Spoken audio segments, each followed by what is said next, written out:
Hey everyone, welcome to Beyond the Brick and our live stream of the giant Lego Ninjago City set here. I'm Joshua Hanlon. Hey everybody, I am Boone Langston. Thanks for having me. Definitely, and as you know, I mentioned, we're doing the massive Ninjago City set here, so we're just going to launch right in with this. This is going to be a two-part live build because its set's so big. Boone and I didn't want to sit down and try to do this all in one sitting, so today and tomorrow, starting at 3 p.m. Eastern, we're doing this live build. So we're going to go for roughly about 5 hours, give or take today, and then we'll finish out whatever we have left tomorrow. So let's get right into this here, Boone. Open it up. It's quite the beast of a set, though. I guess as you can see, the Taj Mahal behind me that I built for the 24-hour live stream, I think is a little bit bigger than this. So I've had some practice recently. Yeah, I think this is probably the second largest official set I've ever built after the Taj Mahal. So yeah, got a couple cardboard boxes. I knew I was building a big set the first time I opened a box, and there were more boxes inside. Exactly. Yeah, that's how you know it's a quality set. I can't remember what set that was. It might have been the maybe the Ghostbusters Firehouse, or I'm trying to remember the first set I built that had boxes in the box. Holy smokes. And we'll be trying to keep an eye on the chat throughout the live stream. So if you're in the chat right now or join throughout the live stream, we'll try to keep an eye on that and respond to questions or anything like that. Let's see if we can make some space on the table here.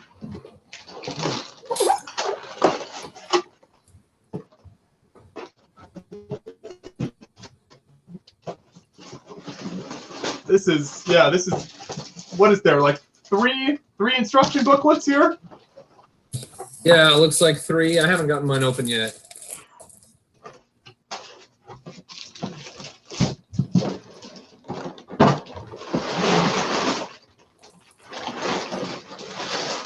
Pour everything out. There we go. Let's see. So I was watching earlier this morning, I was watching the designer video for this build, and it was fun to see all the different playable little areas they included and stuff. So it'll be interesting as we come across those, putting those together, what all that is like. Have you pulled out the sticker sheets yet? There's like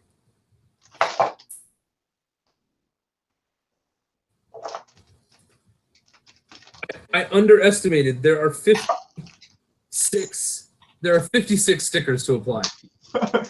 56, wow. So if you don't like stickers, this might not be the build for you. Okay, so each book is a level, so we'll build level 1 and then level 2 and then level 3. Did you already say that? No, I did not realize that. That makes sense though, because I know it's kind of broken down like that. Oh man. All right.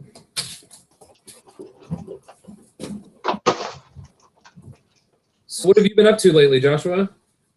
So I have been busy with grad school stuff. That's been keeping me busy. The way the program I'm doing is, since it's online and real flexible, there's not really like a major like Christmas, winter break type of thing. So that's been kind of going on for a while now, and I've been kind of doing that off and on, just a little bit a day. And so worked on a large paper submitted like middle of January. So waiting to hear back still on a grade and everything for that. Hopefully that goes well. But yeah, that grad school stuff, and then just planning for the rest of the year for BTB stuff as far as travels that John and I are doing. That's been taking up most of the time. Cool. Well, good luck with all your school stuff. Thank you. Yeah, I really enjoy it. It's a lot of fun. It's a great experience to be able to study the military history stuff that I really enjoy. So I'm looking forward to more of it. How about you? How are things in it's Troutdale, right? Yeah, Troutdale. Yeah. Just outside of Portland. Yeah, things are good. You know,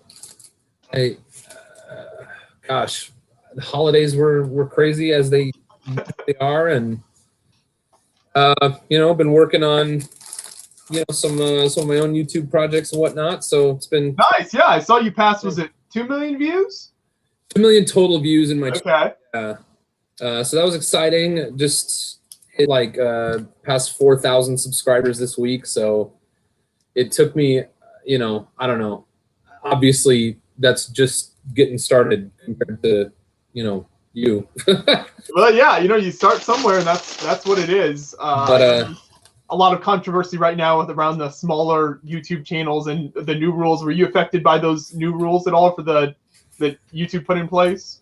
I'm not.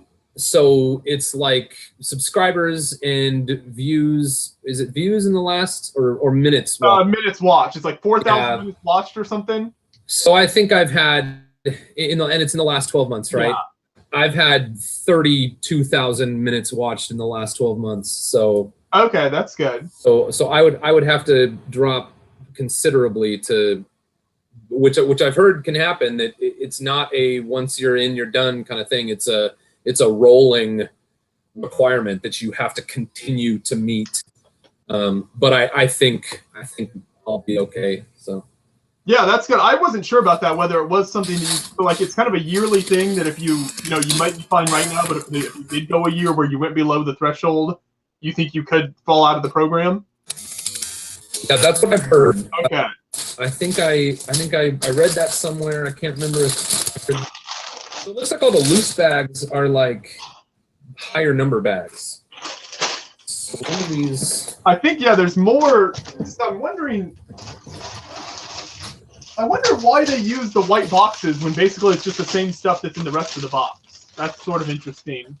I guess, I don't know, that way they don't have so many separate sacks of pieces just kind of moving around in there. Okay, yeah.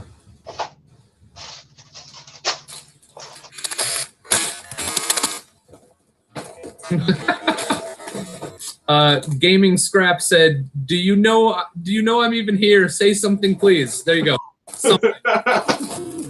We see you. Well, we see your comment.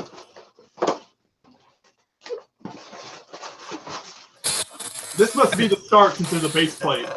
Oh my gosh. I literally opened I saved the first box for the end.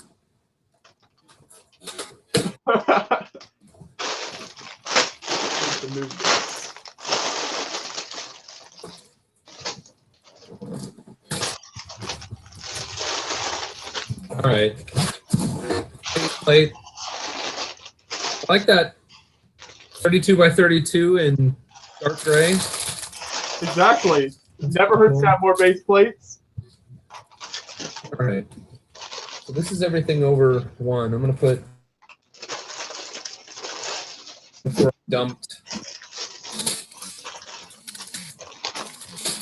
I'm going to put 1 through 8. Gosh, 8.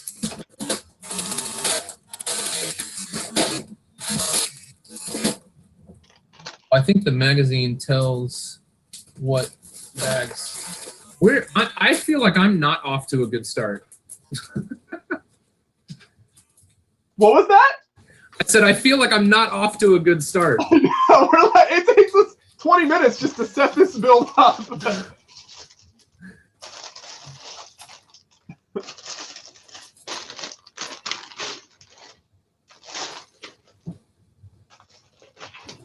I'm just trying to think about what bags I want where.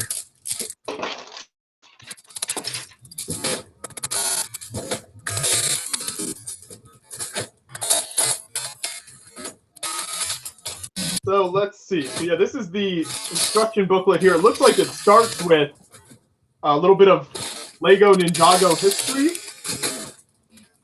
And then I believe also sort of a movie director interview and a model designer interview. So it's sort of like the architecture sets, and that there's a kind of bonus written content, you could say, before the main build. Lays out the minifigs.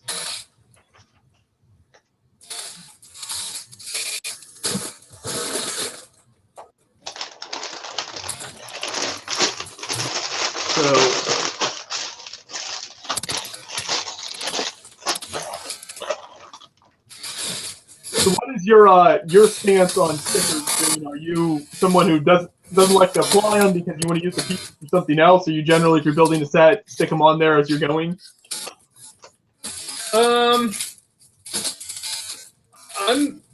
I'm not crazy about stickers in general. I don't know. I think it's pretty common that I like printed pieces way better than stickers.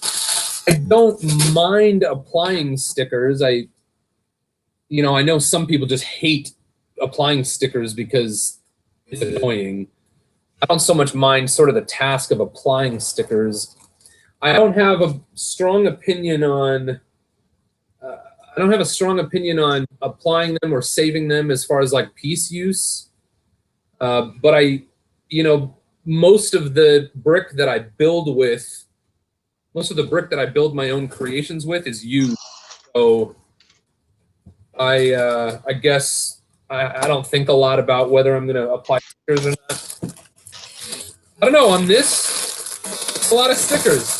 Yeah, and I feel like this one relies on the stickers a lot more than other builds, and if you didn't apply them, I think the build would look really bare. So this might be, even if you aren't the type of person who does apply stickers, I feel like if you're going to display this set now, if you're going to take it apart and use it for mocks or whatever, that's different. But if you actually want to display this set, I think if you didn't apply the stickers, it looked pretty awful, I'm guessing, just from looking at the box design here. Yeah, there certainly is a lot of detail that is handled by sticker application. I'm finally opening bag one.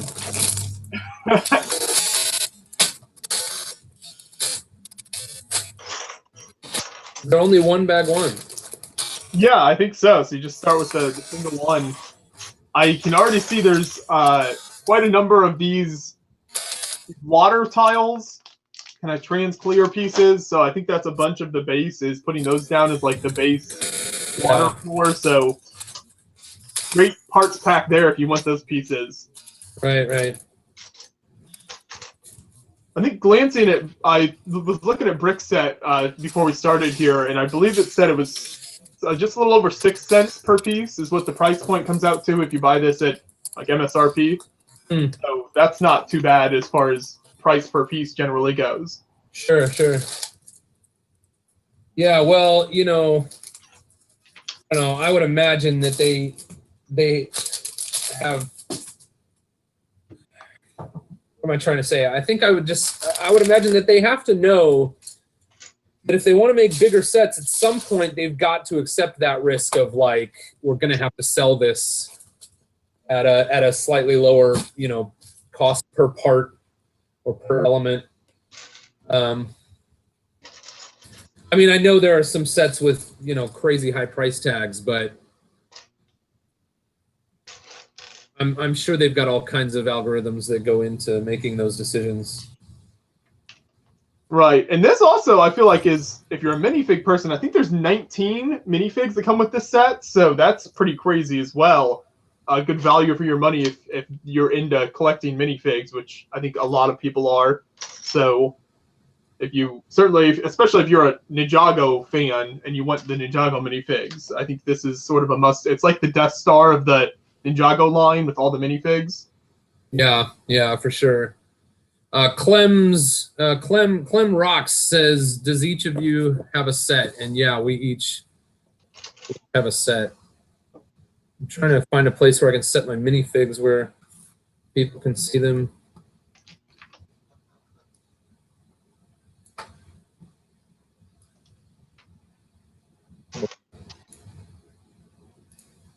So I'm hoping this build is a little more interesting to work on compared to the Taj Mahal that we did, and it's not quite as repetitive. It doesn't look like it will be. It's gotta be. It's gotta be better, right? It can't be any worse.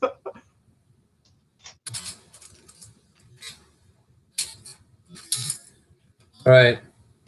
I didn't go into Taj Mahal imagining that we would be competing to finish sooner, but you need to know I'm beginning this build as if it's a competition. Oh no, okay. Well, at least you put warning out there. You know, full warning. So I can't say you didn't warn me. I'll do my best to keep up. Shout out to Joseph Zawada, who just joined us in the comments. Good to have you with us. Boone, I don't know if you remember, he built the giant Zelda castle from Brick Fair a few years ago. I don't know if you remember seeing that build at all on the channel. Yeah, I think I do. That's cool. Thanks for joining us, Joseph. Hey, also Minifigure Collector. He's one of my longtime supporters. Thanks for joining us. Awesome. Minifigure Collector. Elizabeth Carney, who says she's a Connects builder. Well, you know, it's good to, you know, venture into other fandoms as well. You're welcome here.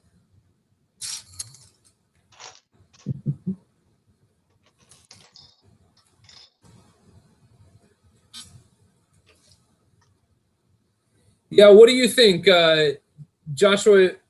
Are you, like, on a personal level, Beyond the Brick is pretty purely Lego, right? Yeah.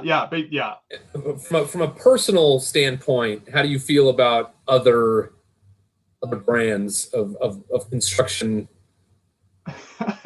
Yeah, that's a good question. I've never been one of those like diehard purists in any way. So, you know, I've always been fine with sort of third party like Brickmania, Brick Arms stuff, as well as other brands. Now, I don't think you should like bring a sort of, I don't know, Mega Bloks or Connects build to a Lego convention necessarily, because it is billed as a Lego convention, and so bringing that build wouldn't it kind of go against what is being set up at the convention. But I think if you enjoy building with that and that you can make some cool stuff with it, I say go for it. I've never been one of those like 100% only Lego type of people, even though that is really all we feature on the channel. But that's just because there aren't, to my knowledge, a whole lot of, I don't know, Connects, Mega Bloks conventions, or people building. If people were doing really cool stuff with it, maybe we would feature more of that. But there doesn't appear to be a lot of that right now.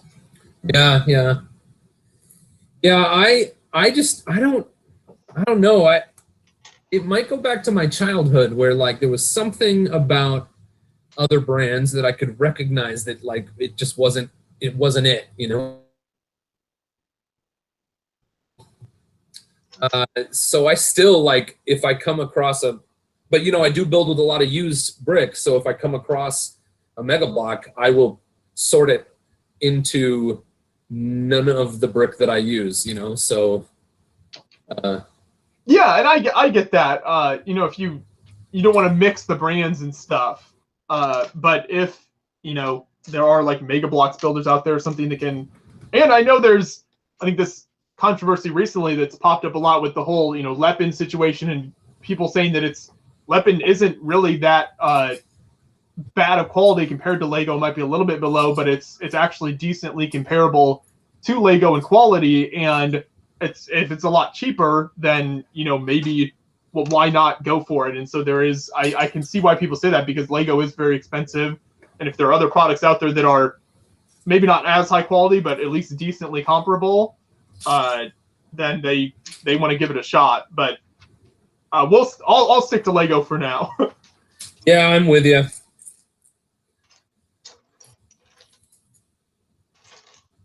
So far, a lot of there's interesting uses of these angular black and sort of dark green plates. I was just about to say that I love that these fit together, you know. Yeah. The way these go together, it's like my brain knows it happens. I don't see it done, you know, used this way terribly often in sets, you know, to draw a line between two colors on the same plane, you know. Mm-hmm. So that's pretty cool. All right, I dropped my first piece. See if you can find it. You're gonna zoom ahead of me while I'm looking for this.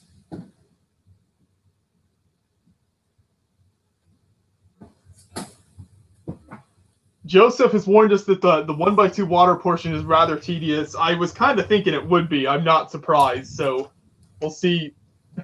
Might have flashbacks to the Taj Mahal during that section.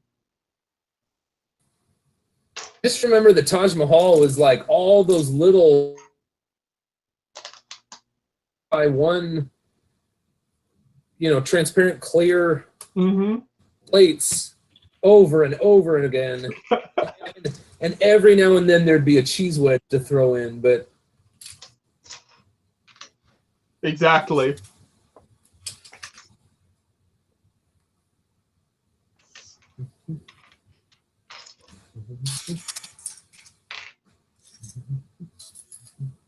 Sometimes my brain looks at the instructions and sees one color, and then I'm looking for it, and I realize it doesn't exist because it's not the color I thought it was. Yeah, sometimes I feel like, I don't know if it's an instructions thing or like printing or what it is, but sometimes you'll get, I've noticed, especially with the architecture sets, telling what color it is when you get like blacks and grays and some of that stuff that gets kind of similar can be really difficult. Yeah.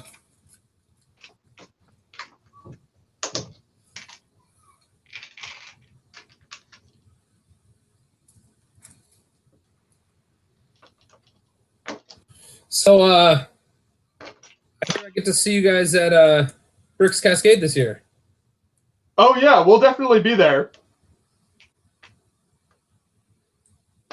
So that, yeah, we're looking forward to that. We actually, I need to sign us up for that show. I've not done that yet. I should be doing that, but we'll be back there. So it was a lot of fun last year going for the first time. So we're looking forward to it. Hopefully, do you know if there are plans to expand the space anymore? Or are they sticking with what they have for now?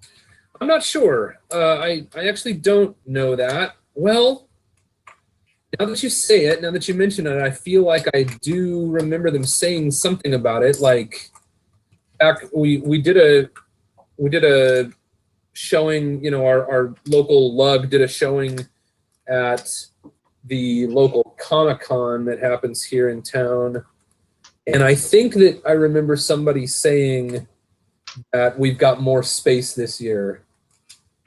Okay, but I could be wrong about that. Because I think they had expanded pretty considerably last year, hadn't they? For last year's show. Well, I'm trying to think. Yeah, I wouldn't say it was. I don't know. I'm not a great judge of space. I don't think it was a huge difference from Okay. year. I definitely think it was. I think it definitely was more. But I think this year it might be like. I'm having a hard time remembering, but maybe someone said it's going to be like a third larger footprint this year or something like that. Right. But yeah, there was a lot of great stuff there last year. Actually, I think we had more. John and I made that sort of top 10 builds of 2017 video, and we didn't realize it. So like after we put the video together, that like 3 of them were from Bricks Cascade last year. There was really cool stuff that debuted there and was on display, like the History of the World collaborative, which I just thought was so awesome.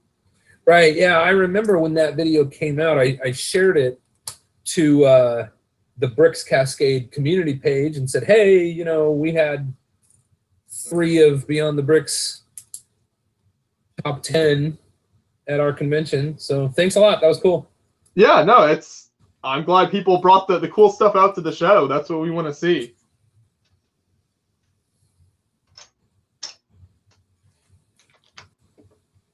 Starting to get some flowers down here. A little bit of green. Somebody asked, do we think the plainclothes Kai will stay exclusive to this set? I honestly have no clue. I can't really give an answer to that. Boone and I are going to try to conceal our lack of Ninjago knowledge throughout this video. So I would be really upset if Plainclothes Kai was re-released in a $4.99 poly bag a year from now, and that's all I have to say on the subject. That's all. I think that's all that needs to be said. And I'm passionate about it. Just because you're such a big Ninjago fan, right? I'm such a big Ninjago fan. No, I love it. I'll be the first to admit I am not foremost Ninjago expert. That's that's the last I'll say on the topic. But it doesn't keep you from appreciating a great set, which I think this was even though I'm just now building it, I think the build will prove me right, and that this was my favorite set that was released last year. I mean, yeah, I don't mean to cut you off. No, go ahead. It's just so visually interesting, right? You know, and you mentioned how repetitive and sometimes tedious the Taj Mahal was. Looking at this Ninjago City, I think it's probably about as opposite as you could possibly get from that sort of repetitive, you know, methodical thing. So yeah, I mean, I'm really excited about this build, and the greatness of this set sitting next to that. All right.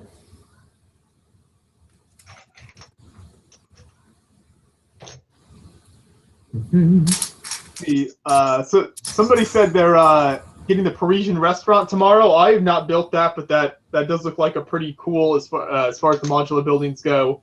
It also looks like a pretty cool set, so that should be a fun build.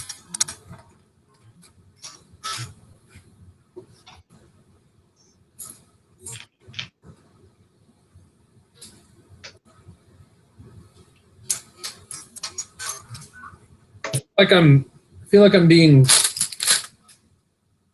plagued by this thing where you have, you know, when you have these little wing plates, and it's like you can find lefts all day long when all you need is a right. Exactly.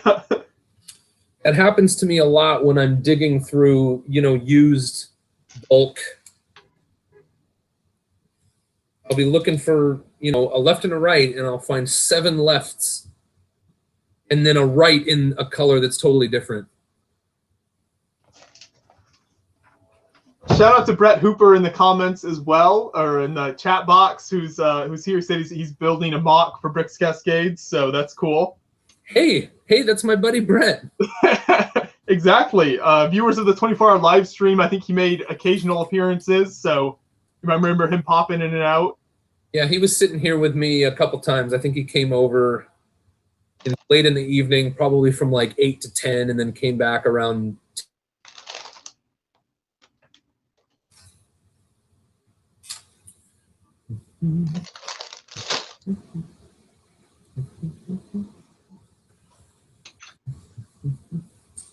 So I don't know. Do you follow sort of future set releases? Have you been paying attention too much to what's being released in 2018? Anything you're looking forward to?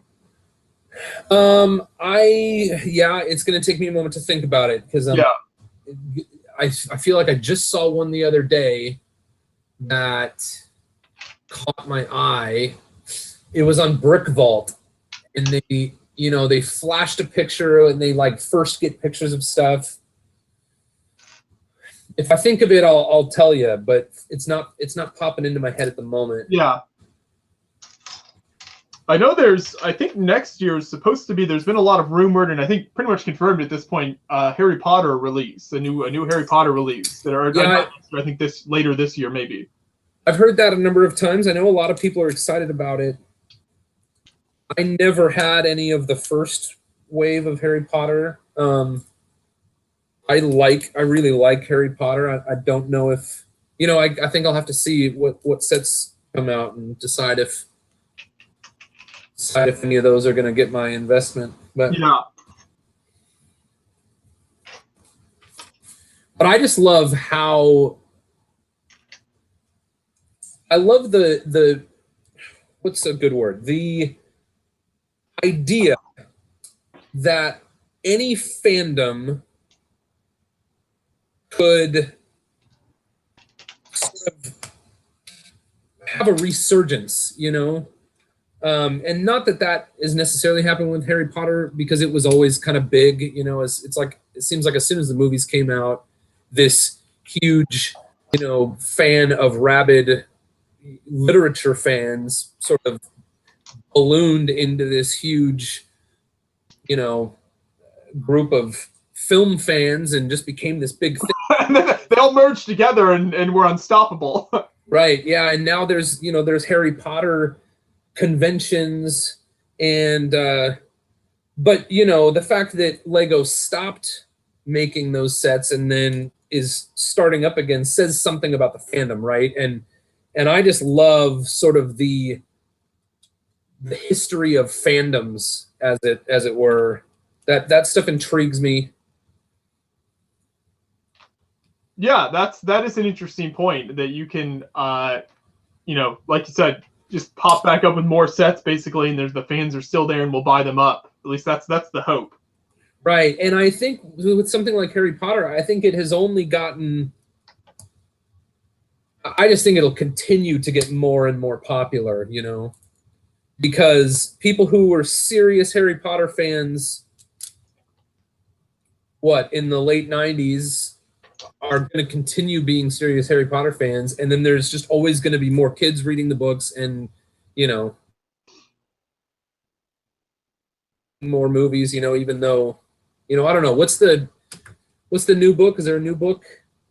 There was the Fantastic Beasts one. So that's like a prequel, or I'm not however that fit into the Harry Potter series. Yeah. Anyway, but I mean, that's my point is they'll keep finding ways to keep making money, but I don't mean to make it sound that cynical, right? They'll keep finding ways to make it an interesting thing for fans to engage with. Mm-hmm. Then Caitlin asked in the chat all today. So we are doing a 2-part live stream for those of you just joining us, and we'll be going for a few more hours today, and then tomorrow we'll finish the build with whatever we have left. So this is such a big set, we didn't want to sit down and commit, I don't know, 12 hours in one day to doing it. So I think a 2-day build is the way to go. China says, I like Beyond the Brick a lot. Thanks. How nice. We appreciate it. I like Beyond the Brick a lot.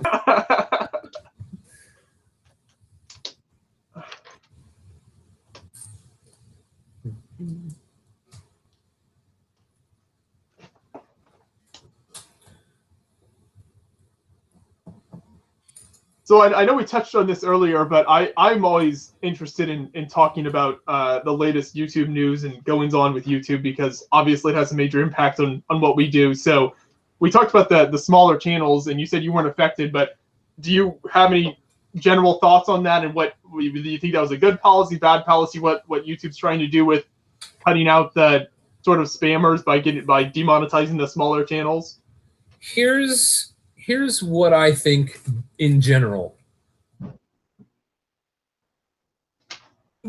Is trying to do the best they can at an impossible task.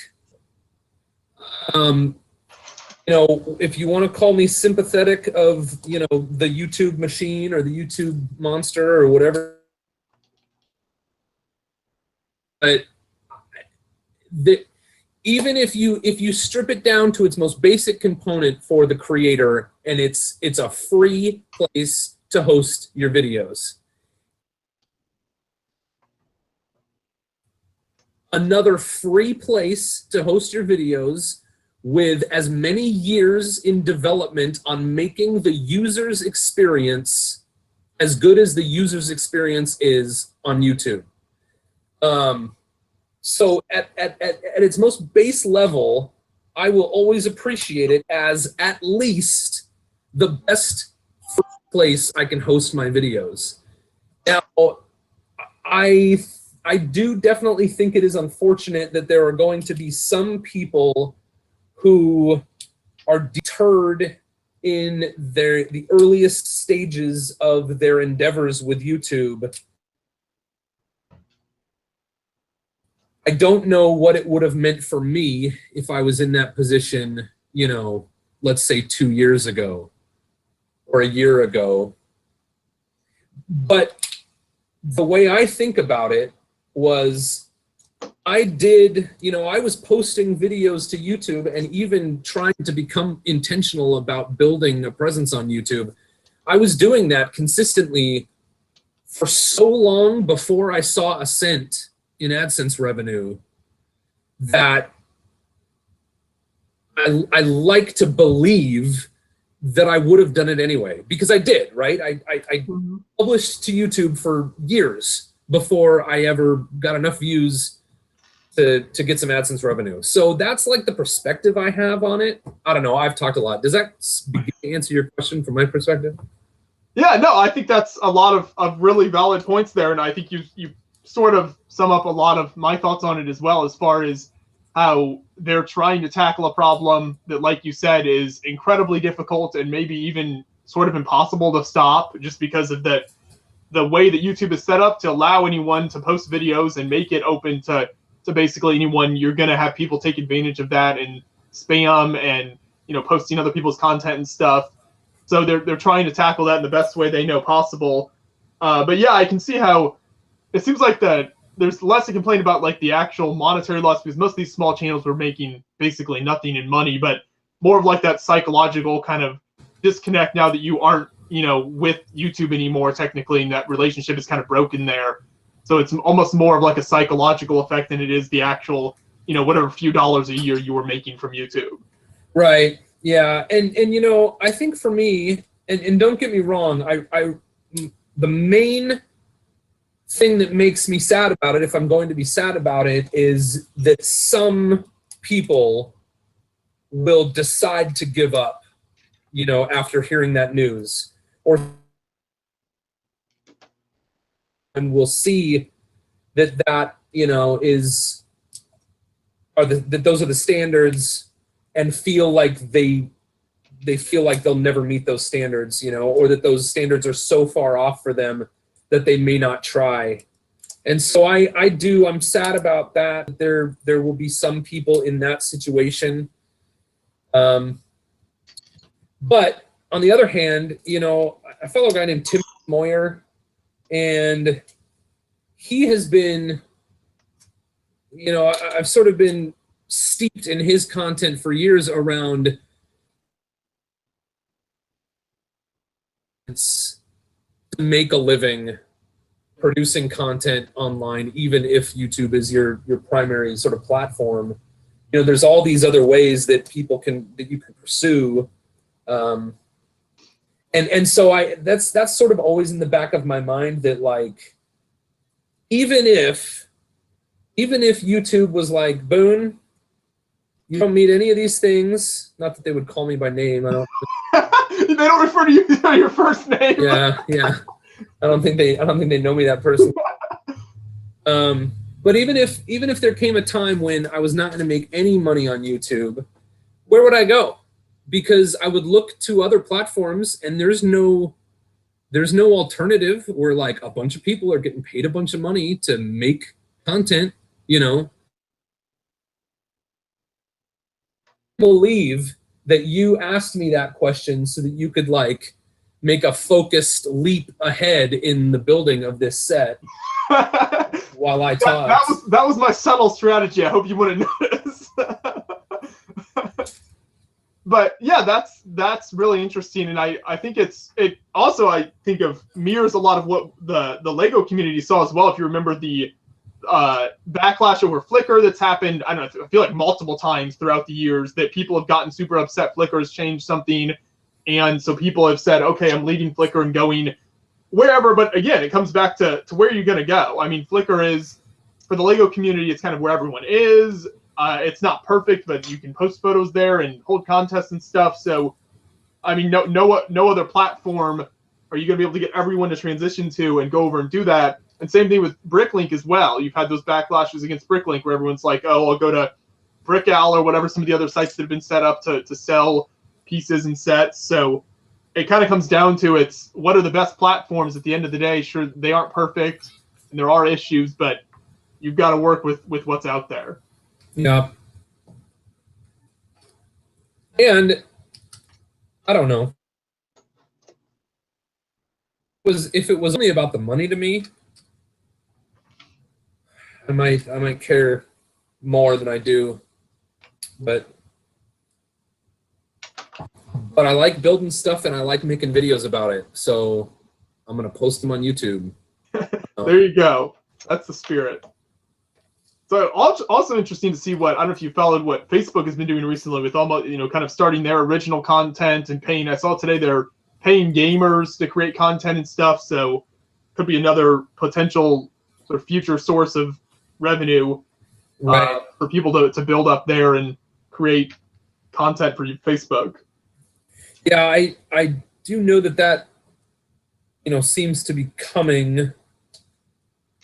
I don't know. I guess from where I stand, it doesn't seem yet like it's sort of a readily available, easy to understand, easy to use. You know what I mean? Right. Yeah. Definitely for the common, the average, like you and me type of average creators. Yeah. Certainly not at this point, but I don't, down the road, a year or two or something, maybe they'll come out with stuff that's a little more accessible to the general creators. Right. Yeah. I definitely don't want to write it off. I at the moment I tend to just upload pretty much the same video to Facebook. Native upload to Facebook that I upload to YouTube when I upload a YouTube video. And I just typically share it with the people that follow my page, and then I'll share it with the people that are personal friends of mine.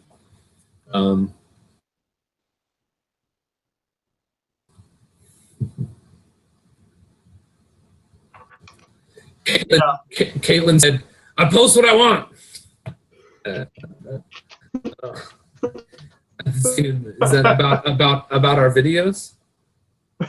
That's kind of how I feel. Like, I don't know. Maybe that's not what she's talking about. No, I think it was in reference to that. Yeah, just kind of saying, it's not about the money, and you just kind of enjoy making stuff, and so you post what you enjoy making, and you don't just try to cater to whatever will make you the most money. Right. Right.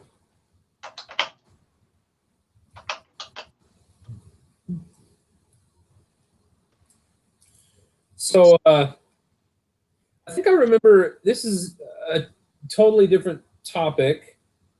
I think I remember in the 24-hour live stream asking, I don't remember if it was me that asked or if it was someone else that asked, but like if there was one sort of if there was one convention you could recommend someone going to, like, I'll go to Bricks Cascade every year because it's my local convention, and if I could go to one other convention this year, what would you recommend? And I think one of the ones you said was Brick Fair, Alabama. Does that sound right? That is a good show, though. I'm not. That wouldn't be the number one recommendation. Okay. The top two would definitely be the Brick Fair, Alabama, or I'm sorry, not Brick Fair, Virginia, and Brick World, Chicago. Was the first one you said Brick Fair, Virginia? Yeah. That's what I meant. Okay, yeah. Alabama. Exactly. I meant. So Alabama, the Alabama one is coming up in actually next weekend. Here is the Brick Fair, Alabama, and then the one in Virginia is in the first weekend in August. That's why I had. Brick Fair, Virginia, and Brick World, Chicago were always my two recommendations. They're the biggest. I think the best builds as far as number of builds and the quality are really amazing. There's a ton of people there to interact with. I think those two are always what I recommend if you can make it to shows. I like BrickCon in Seattle. That's kind of the third other of the three big shows. It's smaller than the other two, but the other big one. It's just so I think they can't find a bigger space, and so they just have to cram so much in that it definitely takes something away from the show. The fact that they have to pack so much in there, and then there's so many public coming in that on public days it's just crazy. I barely move half the time, I feel like. So there are a lot of great builders, a lot of great builds there, but if they could find a bigger space, that show would be greatly improved. You're talking about Seattle? Yeah. So what made you guys decide to return to Bricks Cascade this year? A lot of factors. Number one, Portland was just a lot of fun to visit, and just driving around and checking out the like the Columbia River Gorge area and checking out Portland, we enjoyed. So I mean, whenever there's a show in like a cool city that we enjoy visiting, that always helps. And then also, yeah, just the quality of the builds and how much was there. I really wasn't sure going in last year, since it was our first year, what it would be like. But you know, there were so many great builds, and it was high quality stuff and a lot of builders. So yeah, that definitely is the major thing that brought us back. I would say hopefully it's a similar situation again this year, would be the goal, and really good builds and a lot of great builders show up, because yeah, we really enjoyed it. Yeah, well, I'm bringing bigger stuff. I'm bringing more stuff than I did last year. So at least that'll be. So we'll count on you at least, if nothing else. No, I think it's going to be good. I'm really excited about it. How many? I feel like. All right, I feel like I'm at bag 2, and I have. Have you opened bag 2? I have not. I'm about to finish the first one. I have more extra pieces than I feel like I should have. That's never a good sign. I just gotta do a little. Oh, all right. I found some of the stuff I missed. Let's see. Somebody asked, "Are we going to Brickworld Indy?" Yeah, we'll be there. So John and I are based in Indiana, so Brickworld Indy is one of the closest shows to us. So we always show up there, and that's always a fun little show. That show's grown quite a bit and has some great stuff. Always show up at it at the Indianapolis State Fairgrounds there. So that's always a fun time. Just a couple day weekend type of thing. Oh, I was gonna say I meant to append this to our conversation about Bricks Cascade. I'm really glad you guys are coming back, and I look forward to seeing you in person again. It'll be good. Definitely, yeah. We're looking forward to it. I'm hoping the weather's a little bit better. Last year we went out there and it was like raining nonstop all day, or for most of the days. And so we tried to like go out and see like Multnomah Falls and stuff, but it was sort of pouring rain. I'm hoping it's a little bit better this time. We'll see. Yeah, well, you know, I don't in the gorge this year. What's that? We had fires, like forest fires in the gorge this year. Oh, okay. So I don't know what'll be open. We went up to Multnomah Falls last weekend, and you could not go up the trail. Oh, really? Huh. You could only go as far as the gift shop, basically. Yeah. So I don't know. I don't know when they'll be reopening that stuff, but yeah, it was a big bummer, man. A huge sections of the Columbia River Gorge out there burned. In fact, you know, the Columbia River is a large river. The fires were so big they jumped over the river into Washington State. Wow. It was a disaster, man. I must have talked about this a little bit in the 24-hour live stream. My neighborhood, I live quite far east, so I'm actually about halfway between like downtown Portland. Probably more. I'm probably closer to Multnomah Falls than I am. Anyhow, I was put on like level 1 evacuation, which means like get ready just in case you have to evacuate. Yeah, that's intense. Did you end up leaving it all for any amount of time, or was that not necessarily like leaving your house at all? We didn't. No, we didn't have to. They never moved us. So like level 1 is get ready. Level 2 is like get set. So level 1 is basically like think about it. Think about leaving. Level 2 is put your stuff in the car. And level 3 is go. And they never moved us from level 1 to level 2. So we never had to leave. But my car was full of Lego that day because it was weird. I'd never like really thought before about like what I would take and what I would leave. It was weird. Yeah, that's certainly an interesting experience. You got to decide what's worth bringing with you if you got to evacuate and everything. But I'm glad you all got through it safely and you never had to go anywhere. So that's nice. But yeah, so I just finished the first section here. So here's what the base plate looks like. You can see those kind of diagonal line there created by those slope pieces with the green and black we were talking about. And now I think we've got the trans-clear tiles and then a small boat build.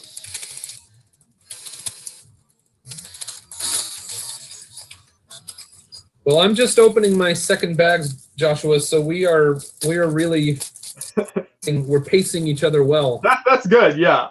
Nobody's falling too far behind.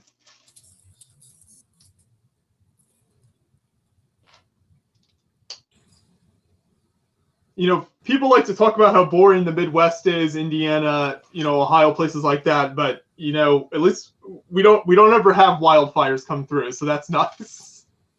Well, that's good. It's very limited natural disasters. Like a bad tornado every like 15 years is about the worst it gets. Huh. How about that? Well, you know, every now and then we hear about the big one, which is apparently going to be this earthquake someday that, like, I don't know, out in the ocean that obliterates, like, everything between the ocean and Portland. And so, like, Seattle, you know, I don't know. I don't know what to think about it. Wow, that would be something. And they, you know, they always say it could be next year, or it could be 1,000 years from now.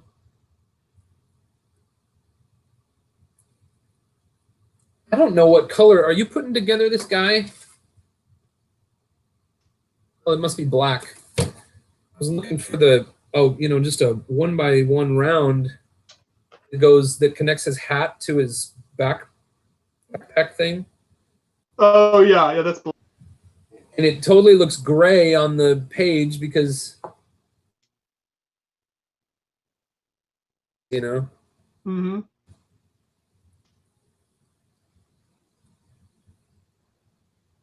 Yeah, there's some interesting minifigs. I saw one guy has a Galador shirt. I don't know if you noticed that on the box, one of the minifigs. Oh my gosh, I'm so excited. There's got to be some funny designer story behind that. I'm not really like into Galador, but I sort of like the idea of being someone who is into Galador, just because it's so obscure. But I remember when the stuff was on the shelves, and actually, I don't know if I brought this up in the 24-hour live stream. The guy who played Nick in the show, in the Galador show, we like follow each other on Twitter because I like took a picture and hashtagged Galador, and he came and liked my thing and followed me on Twitter, and then I followed him back. Well, there you go, making connections. Yeah, it's weird. He's I mean, that was like, he's not famous. Really. Guy who played Nick, you did a great job, and I'm sure you're still a phenomenal actor. All right. You know, you're doing a really good job at distracting me and making me believe that it was my idea. Mm-hmm. That's what I'm all about here. I like this. I like the sort of conceptual art on that first page. Yeah, so it's kind of almost like coloring book type of thing. Like it's very much like sketching the design out on the instruction page here. So that's really cool. I like when they add that bonus stuff in the instructions instead of just a boring step-by-step type of thing, that extra content, which I think they've gotten a lot better at doing, especially for the higher price sets and the architecture. So it's sort of that, I don't know, premium line, you could almost call it, of some of that stuff. They do a lot better with the instructions. And I feel like it is really difficult to see the brown pieces in here. It is, on the boat and stuff. Yeah. Yeah. I absolutely love this printed 1x2 tile that goes on the front of the boat. Mm-hmm. It's like, I feel like that could be used for so many different cool things. Unfortunately, is there only one of them? It looks like there might only be one. Yeah. We, I did I was in a draft for this, the Destiny's Shadow. I drafted this last year. Okay. And it had like, I think 8 of that piece in each one.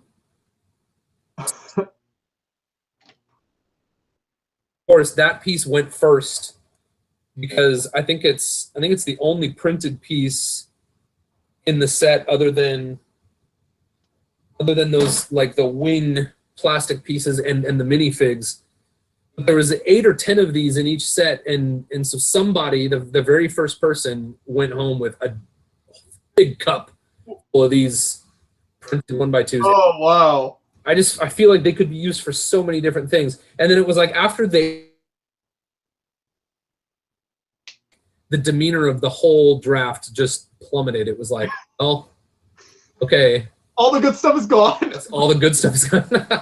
Wrap it up at home. Yeah, I'm exaggerating a bit, obviously, but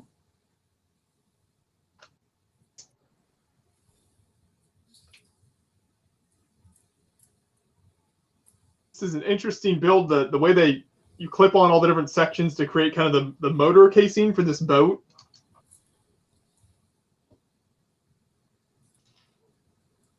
yeah, I'll let you know how I feel about it when I get there. I think you were only saying that to rub it in that you're ahead of me. I thought we were still on the same pace. I'll be quiet now. I'm just messing with you. All right, I'm on the motor now. Yeah, this looks interesting.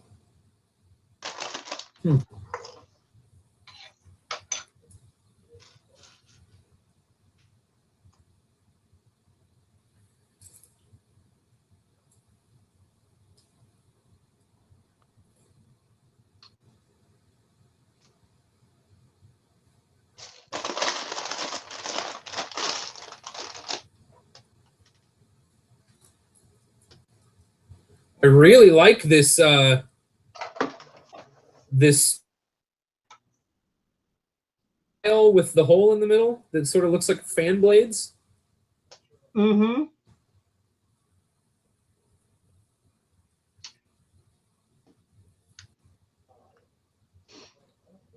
So here's the boat build.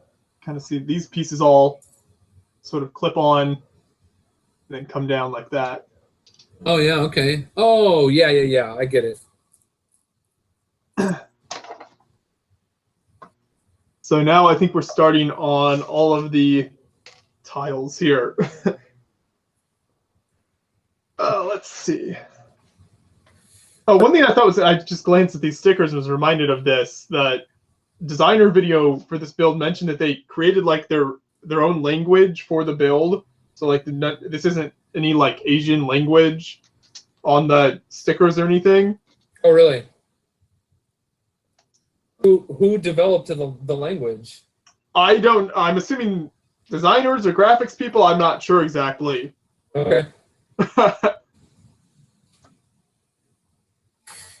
You know, earlier when we were joking around about, you know, not admitting how little we knew about Ninjago, and it made me think of. Did you ever watch Adam Savage on YouTube? He was the host of Mythbusters. He was one of the and now he has his own YouTube channel called Tested. And he is my role model for sort of gracefully not knowing what he doesn't know. Because I feel like in most of his videos, at some point he'll say something about like, oh, the people out there who know a lot about this are gonna, you know, have a lot to say in the comments. And he's like, but I'm gonna give it a try anyway, you know. Okay. Or if he's, you know, talking to someone and someone is able to tell him something that he didn't know, he'll just say with this like wide-eyed wonder, like, I did not know that. Like he's so excited to learn something new. So he's sort of my role model for I guess, humbly not knowing what I don't know. Right, and not just trying to like cover it up and act like you're I don't know, make stuff up or something, or just yeah. so people think you know what you're talking about. Right, yeah, that kind of thing.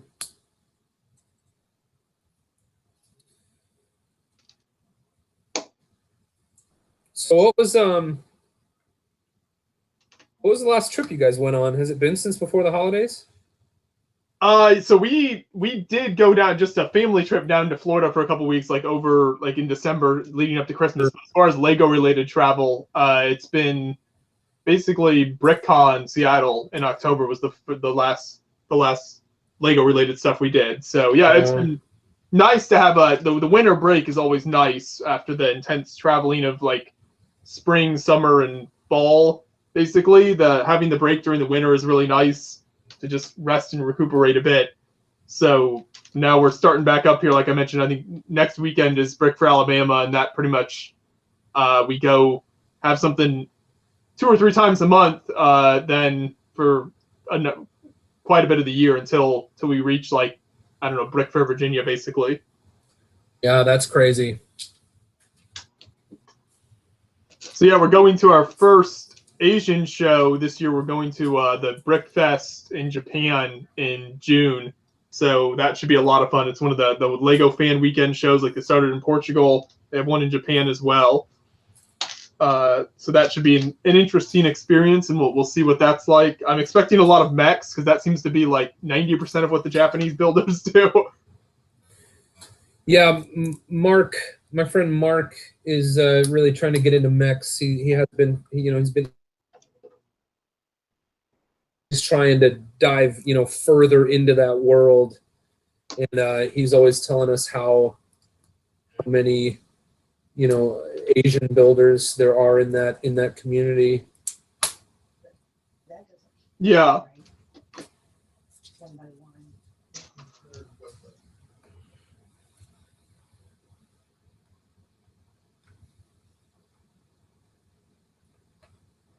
All right, I'm gonna try to catch up on you here. We're just laying tiles here. This actually is not that bad. This is, I feel like this isn't too awful. No, it's not as bad as all those little 1x1, all the little 1x1s in the Taj Mahal. That was miserable. Yeah. I like how the little lily pads are going to sort of pop up through the water that we're placing here. We placed them in the last steps, and now they sort of. This is when I'm going to realize that I forgot to put a couple on. Yeah. Oh, I was going to ask you how many extra pieces did you have after bag 1? I had 3 lily pads and then like 4 other pieces. Okay.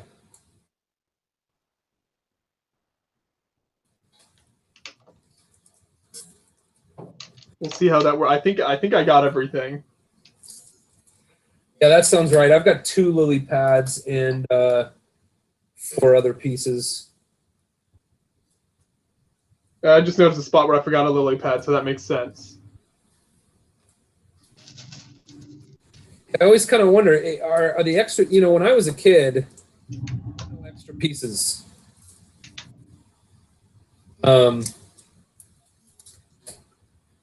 In fact, it was kind of a joke. I remember it being sort of a joke that if you had extra pieces when you were done building a set, you knew you did it wrong. But then it was like there was this time, I don't know, 10 years ago, 20 years ago, I don't know how long ago, that suddenly there began to be extra pieces in every set. And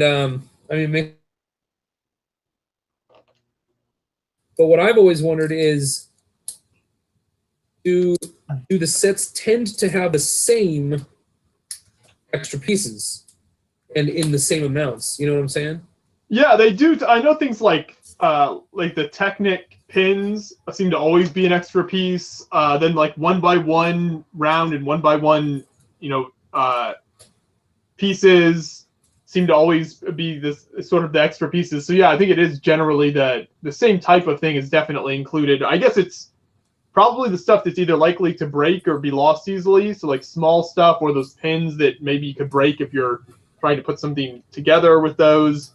So that I'm assuming the goal is to cover their bases as far as stuff that gets lost or broken. Yeah. Avoid nonstop customer service calls to get stuff replaced.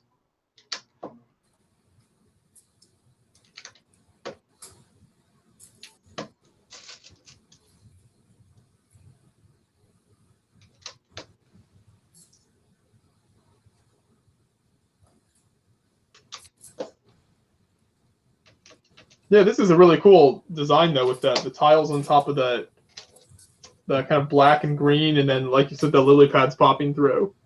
It is. I like it because it actually sort of the black going down the middle and the green on the sides actually makes it sort of look like it has some depth, you know, like deeper in the middle.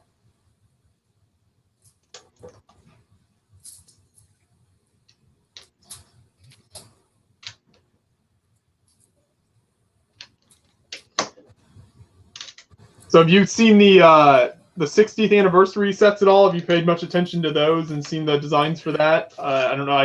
I've seen some mixed reviews on what people are thinking of the sort of re-releases or updates to some old stuff that they're doing for the 60th anniversary. The only one I know about it was the little 4 mini sets in it, you know? Yeah. Oh, the promo one, like gift with purchase? Yeah, I was gonna try to get it, and I couldn't figure out how. Was it only in the Lego store? I thought maybe it would. You couldn't get it online? No, maybe I just looked at the wrong time. I thought it was supposed to be, you know, like week 1 of 2018. No, I think it just started like the last week of January. And, oh, really? Yeah. So okay. I think you can get it online, as far as I know. Okay. If it's still available, I imagine it would sell out pretty quickly. Yeah.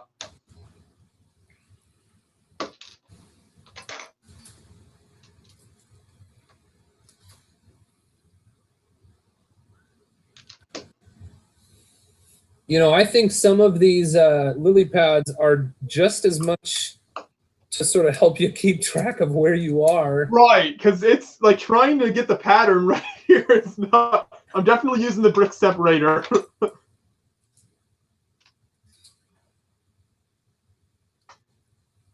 It's like points on a diagram or something, so you have some clue of what's going on. Yeah.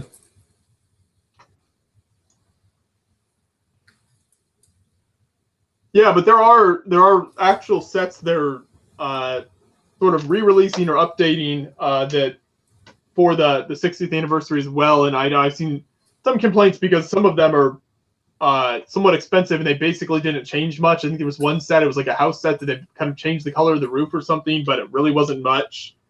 And it's kind of the old basic designs. So I guess there's some nostalgia appeal there, but as far as sort of decent sets, I think there's limited appeal. Yeah.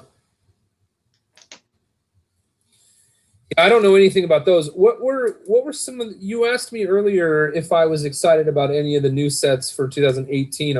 Is there anything in particular that you're looking forward to? I think we sort of jumped from that topic to talking about Harry Potter. Yeah. Nothing jumps to mind. I don't follow the sets too closely as far as new releases. But I think they're actually supposed to be a sister set to this one, the Ninjago City, I believe. That's another building or something to go with it as well. So that, I believe, if I heard correctly, there's something supposed to be released with that. So that should be pretty cool.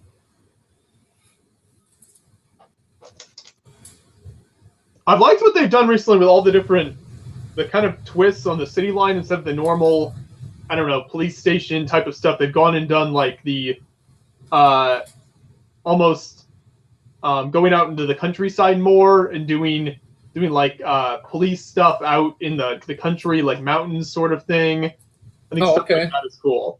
I really liked the jungle stuff that came out last year. Right, that sort of stuff. That's not just the normal police station, hospital sort of thing again and again. Right. All right, I found a lily pad that I missed. Or flower, I guess. I don't know. I sort of think lily pads because they're like floating on the water.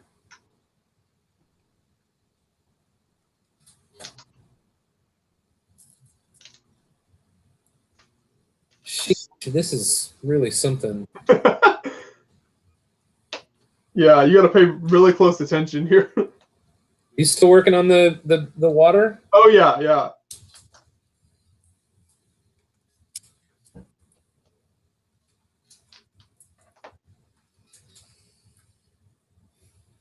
So you have these 1x1 pieces with the stud on them that have to be put in every once in a while. And I think if you don't want to mess those up because I'm assuming there's stuff that has to connect to that later. So it's probably kind of important to get that right.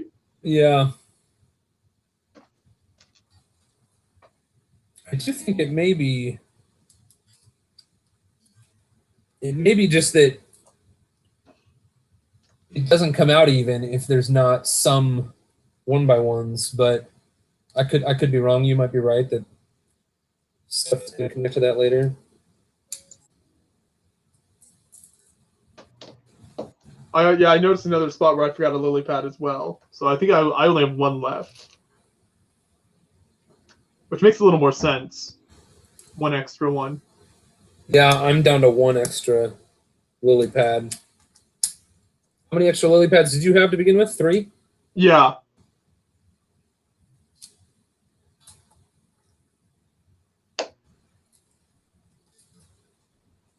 I feel like you're almost better off placing all the 1x1 pieces and then laying the rest, and that would kind of guide you better. Instead of trying to figure out where they go.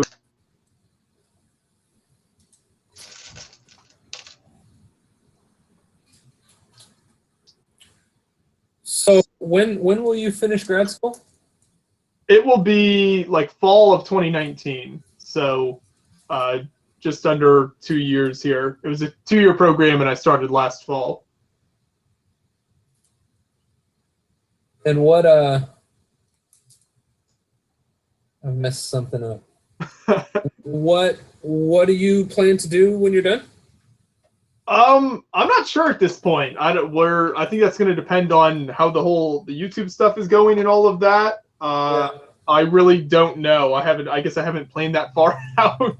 Okay. Yeah, No, so it's kind of make it to the end of grad school and see where we're at that point is the thought. And you guys have started another YouTube channel that is sort of about your journeys and yeah. So we have it's the Destination History it's called, and right. that we record videos at interesting historical locations and give some kind of historical background as well as travel tips for people going to places. So that's a fun thing, and I'm sure we'll keep doing that as we pick up traveling again here. It's fun to record those as we go along. How has the reception been to that channel? Good so far, not bad. I mean, it's not. We haven't posted anything in a while just because we posted everything we got from the summer when we were traveling. And then once we stopped traveling, we didn't have any more content. Sure. But yeah, it's gotten a couple of videos have gotten like close to 1,000 views or something. So it's there is some traction there, but we'll see as time goes on what happens with that. But yeah, I enjoy making that. Really any content just that's something I've realized as I've done more with YouTube is just how I think it's almost addicting just making content, how fun that becomes, and how whether it's Lego or really just a lot of video content in general just becomes really fun to create, and you don't want to stop doing it. So right.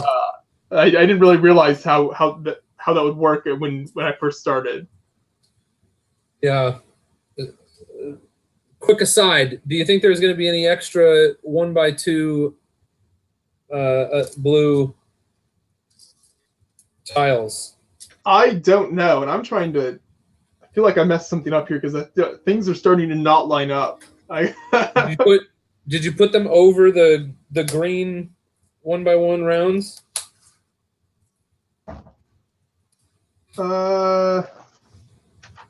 Don't think so. Let me see.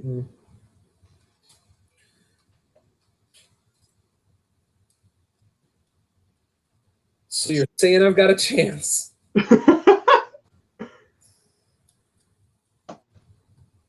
Where? Oh, I figured out where I went. I faced this tile the wrong direction. That's the issue. I'll get you every time. There's a comment asking about some piece. Look at the chat.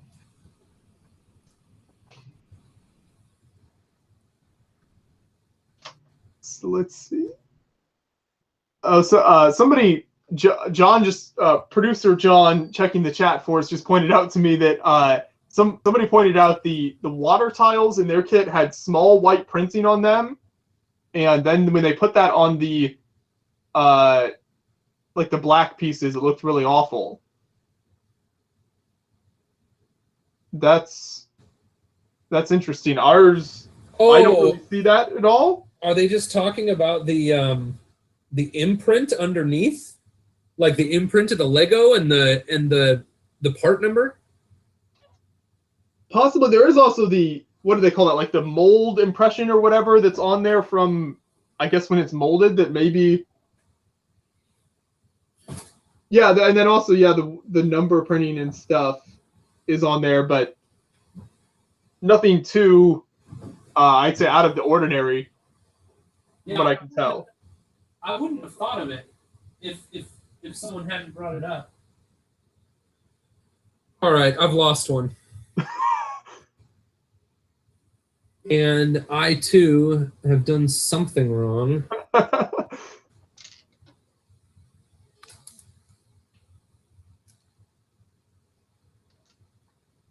Yeah, it's like I forgot some of these little ones. There's this little cluster of them here that I forgot about. All right, I'm hoping there's one extra because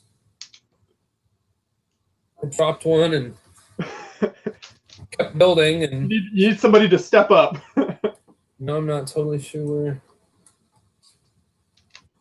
Yeah.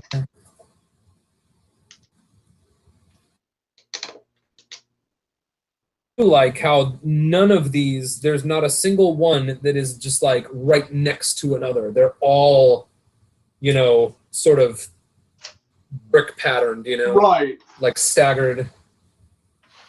Here's the progress so far. If people want to see what you can see on this part here is where all the tiles have gone so far, though there's still quite a few left, so I think we have to lay some more, but gives you an idea of it. Let's see, it looks like now we lay kind of around this one edge here.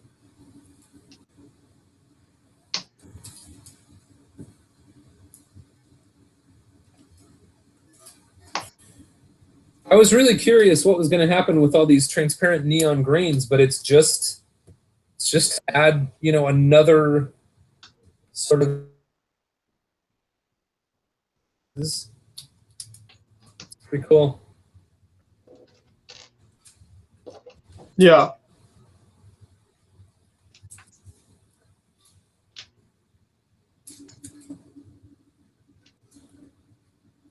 It's interesting. You build some of these pieces. You build around, so they don't have you cover up the like 1x1 green round ones. Right. Yeah, that's what I thought maybe had tripped you up earlier when you were had something going the wrong direction.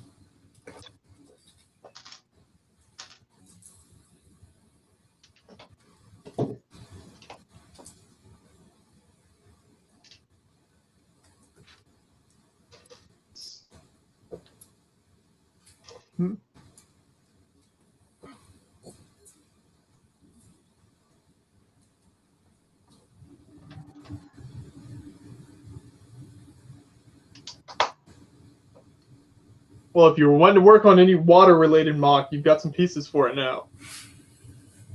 All right. I'm missing 2. Have I done something wrong?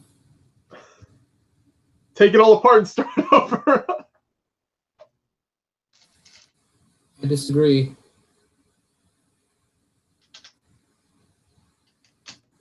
Come on. There's gotta be an answer. Why are there 2 missing?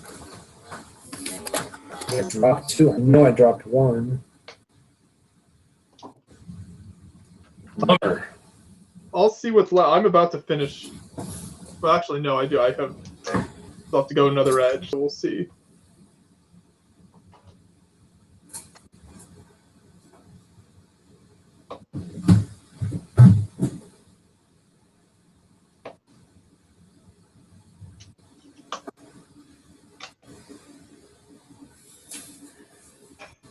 This is the Boone crawls around looking for pieces segment of the show. Yeah.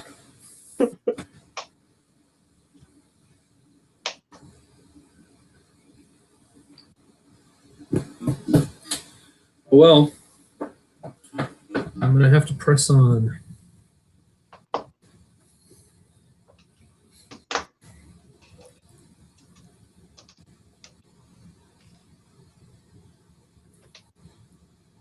They probably weren't too important.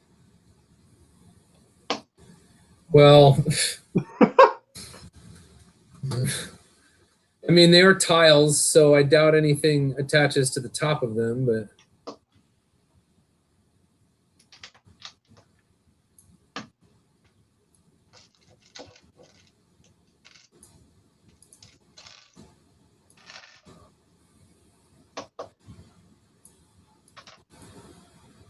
That reminds me of so that at the show in Portugal last year they were doing a like a community build of the UCS Millennium Falcon that had just come out. You like 2 people sat down and did like built for like 10 minutes and then left, and 2 more people came in, and then that way no one sat and had to build the whole thing for like 24 hours. Well, the problem with that style. What's that? Oh, I just said wow. Yeah, so the problem with that style of building is that when you have a bunch of different people doing different sections, like people tend to mess up their little section. So when it was my turn, I sat down to build. I did like attached 10 pieces, made a little module and went to attach it to the main Falcon, and somebody had messed up the previous section, and so my entire like 10-minute building segment was spent flipping through the instructions and figuring out where the problem had happened, so that we could actually get this section that I built attached. So most of it was just sitting there flipping through the instructions, trying to figure out where someone had messed up previously. That sounds awful. That sounds like that. Have you ever seen the movie Hitch? And they all go speed dating, and he's like stealing everyone's like speed dating round. You know what I mean? So that he can talk over and over and over again. But they're like all mad at him. So like not only are the 2 ladies mad at him, but like everyone else is mad at him because he like just shoves his way into this speed dating. It's like if that was recreated at a Lego convention, That sounds about right. Hey, the last night says Boone. Welcome, man. Thanks for coming over. I don't know how to pronounce the first part. JJDHDGBD. We'll just go with the last night. Yeah, the last night. Thanks a lot, man. Has been interacting a lot on my channel lately, so I'm glad to see you here. Great, yeah. It's always good to have people over here. Also, shout out to Aunt Tina joining us in the chat. Loyal viewer. She was here for the 24-hour live stream for quite a bit as well. Get some family in here.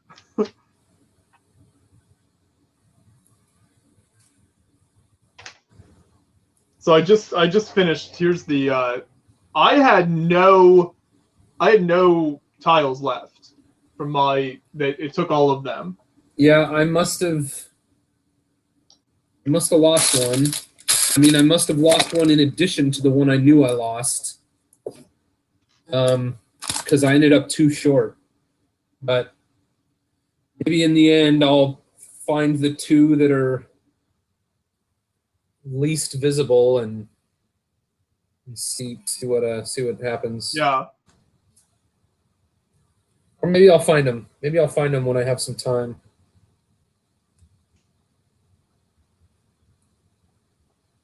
This is interesting. This is like bamboo. It's like, Yeah, the brown. I'm not sure. sort of a bamboo dock kind of thing. Are we building here? That's what it's looking like.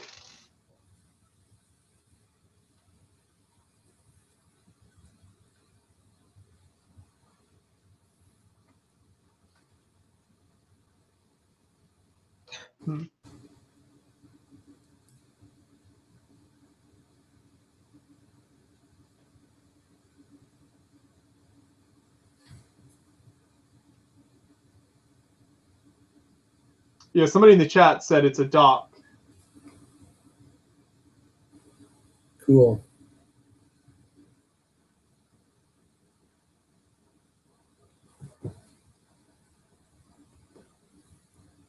So I don't know if we've talked about this on the I can't remember if we talked about this on 24-hour live stream or not, but I know we talked about you have your own YouTube channel, but besides that, what do you do for your sort of day job for people who aren't familiar with you? Yeah, my day job is I work at I have been a professional video editor. I haven't been doing as much of that lately because the production house I work with, I've done something else wrong.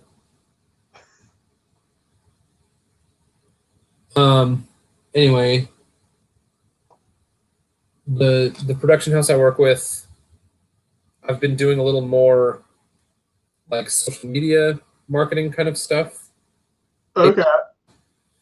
And we work exclusively with people in the public speaking industry. So our primary product is the speaker demo reel. So it's almost, you can kind of think about it like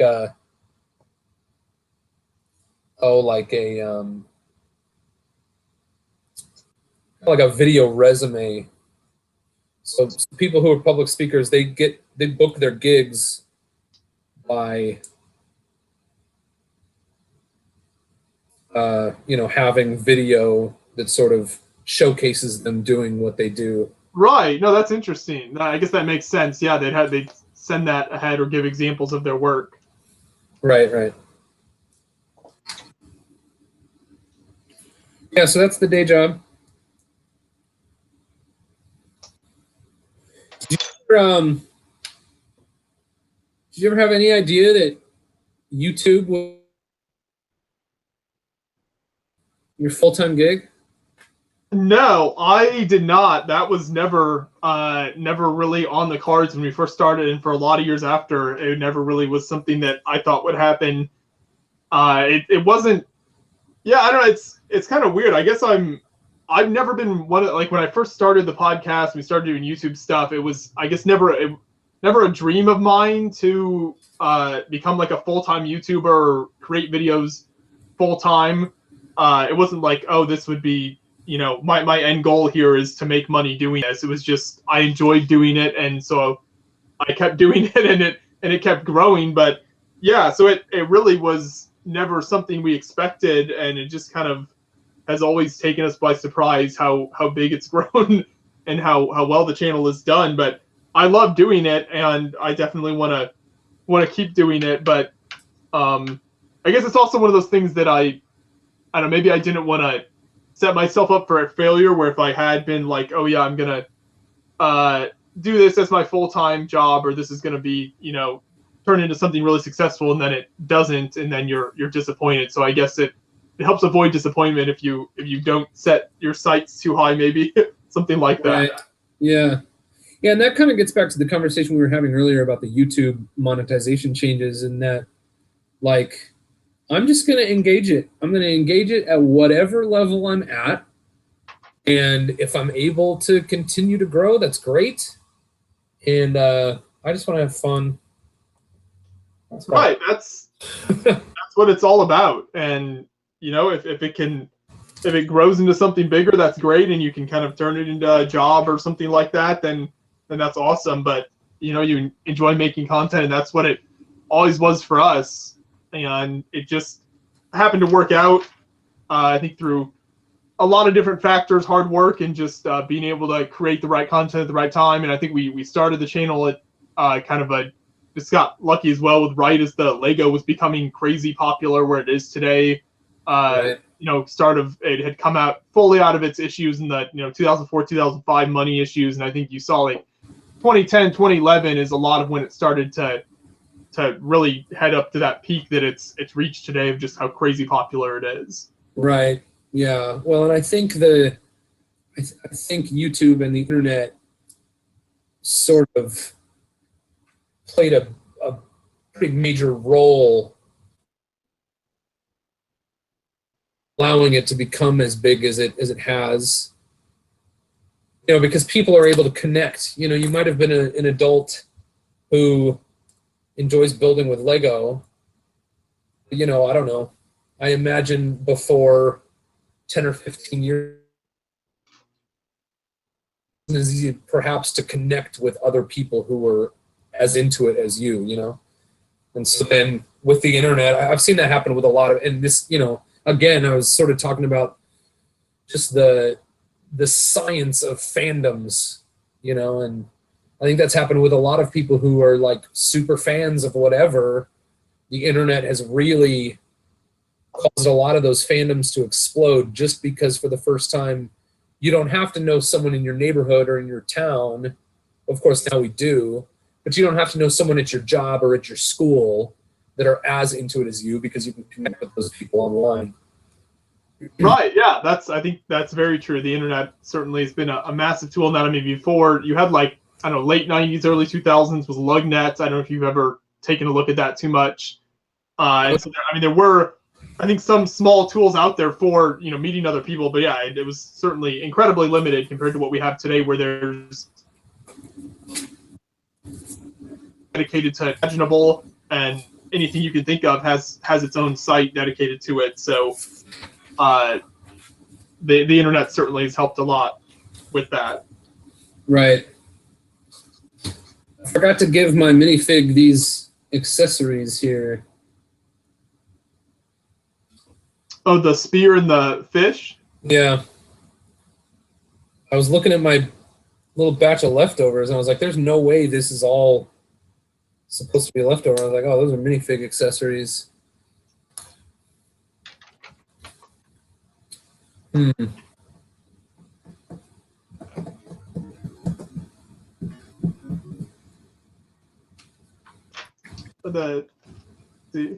these the two hinge black pieces supposed to be extra? I feel like I was supposed to put those somewhere. They're supposed to go on the inside of. Oh, yeah. These. You're right. That makes sense. Because that doesn't seem like the type of thing that would be extra. I'm assuming how quickly you responded when I showed you the boat that my video is performing a little better than it did last time. Yeah, it looks great to me. Okay, good. It seemed like you responded when I showed you the boat like as quickly as. I'm glad it's working. Yeah, it's definitely better. Here's another great example of that. We were talking about that sort of concept art type of stuff earlier, so you can see how they kind of sketch this design out. I think that's cool. Yeah, well, and isn't it it's the same picture that's on page 46, but this time it's color. Oh, right. You're correct. Yeah, so it kind of, I guess, shows the evolution of it throughout the build. Yeah.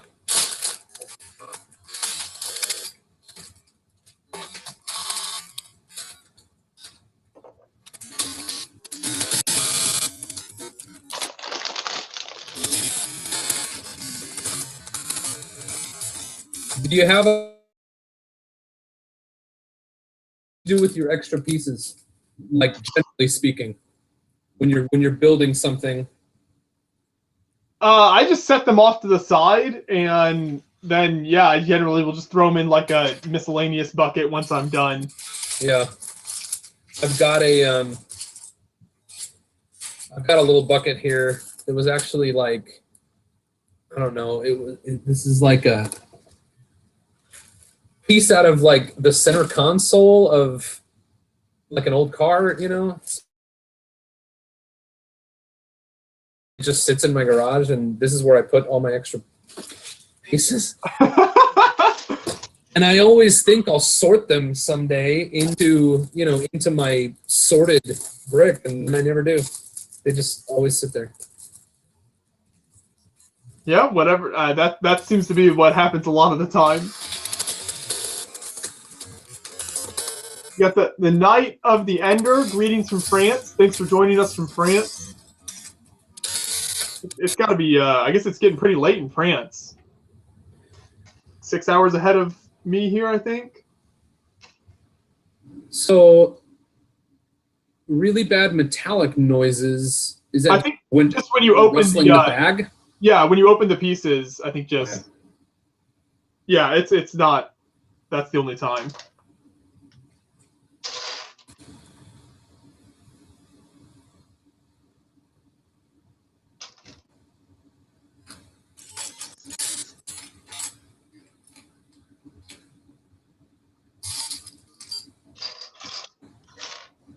You know, I think, you know, we made some decent progress, and then I realized we haven't applied a single one of the 56 stickers.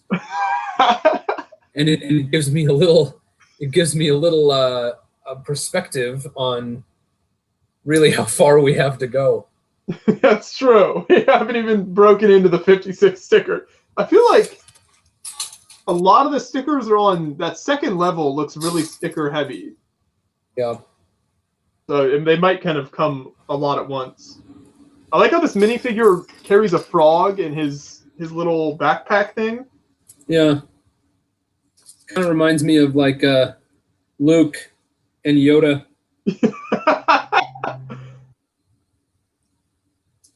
That is true. Maybe that's a subtle nod. Is the frog and the... Oh, there's no stud in the backpack. He just sits in there. Yeah. Okay. I'm going to get a little something to display these figures on. That's a good idea. People can see them as we go along.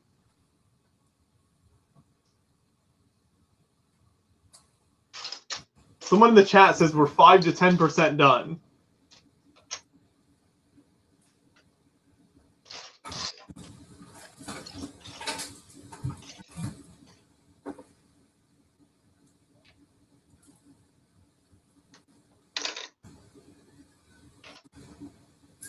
Into the gray pieces here now.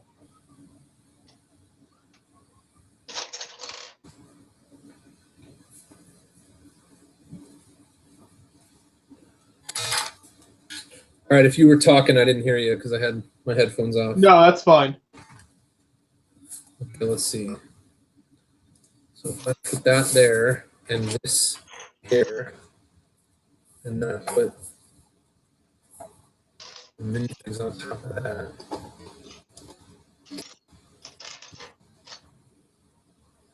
Is he supposed to carry anything else? Oh yeah, he's got like a little staff. Mm-hmm.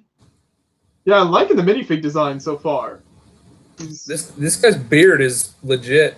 That's a cool design.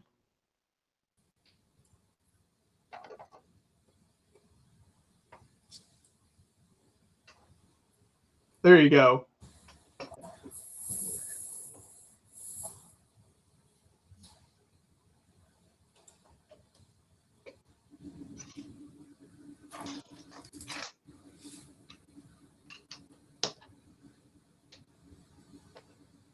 So I think we're staying pretty decent neck and neck so far. That's a good sign.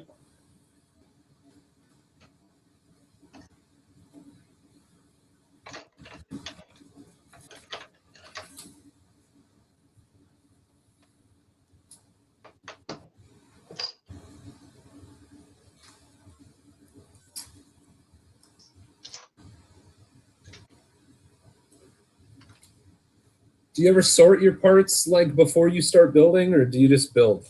I don't. Yeah, I just build. To me, it's all about like part of the build process is searching for a part and stuff. And I mean, hopefully you don't lose them on the floor or anything.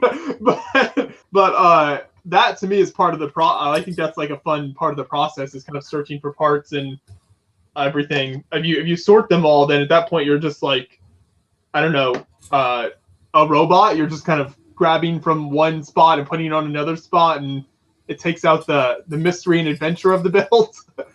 I am 100% with you. You know, I mentioned that Adam Savage is a role model to me in one way earlier, but I can't get on board with nulling out all the parts.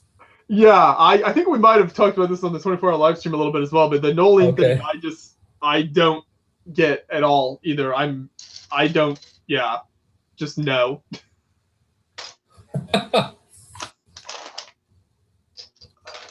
Hey,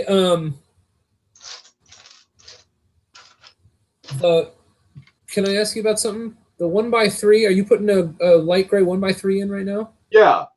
Do you got one end of that? One stud is just hanging out over nothing? Yep. Okay. That appears to be the case. I'm not sure where that's headed. We'll find out. Yeah. What was the have you built anything since Taj Mahal? I don't think I have. No. It's been pretty low key on the Lego building since then. So that's why these live streams are nice, because I sit down and do some building that I don't normally have time to do. Yeah. I didn't intend for that to sound like me calling you out. Oh no. I'm so ashamed. I'm sure somebody took it that way.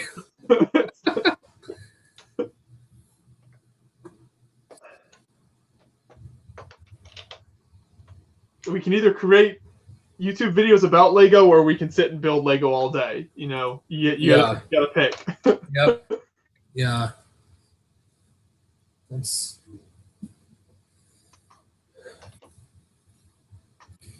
I have a hard time. Somebody asked in the chat, was the Taj Mahal fun to build? I thought about getting it, but the only one color and square build is kind of putting me off. So we've talked about this a little bit. The repetitive factor is the main downside to it. It's incredibly repetitive building it, and there's like small 1x1 transclear pieces and stuff that to put together. So to me, and Boone, I don't know what your thought exactly was on it. The build process was not the most fun, but in my opinion, you can see it behind me here. It's an incredible display piece, and so it is worth it in the end. If you have a cool spot to display it, it's big. If you have room, it's worth it. But the build process was certainly, I'm already having much more fun with this build than I did with the Taj Mahal. Yeah, I'm pretty much 100% with you on that. It is an impressive display piece, and really, I mean, when I was done, I just sort of looking at it. It's almost like I can't believe that all of those steps led to this, you know, from a visual standpoint. So yeah, I'm with you. I've got some glare on my instructions, and I thought if I adjusted my state just a little bit, I would be happier.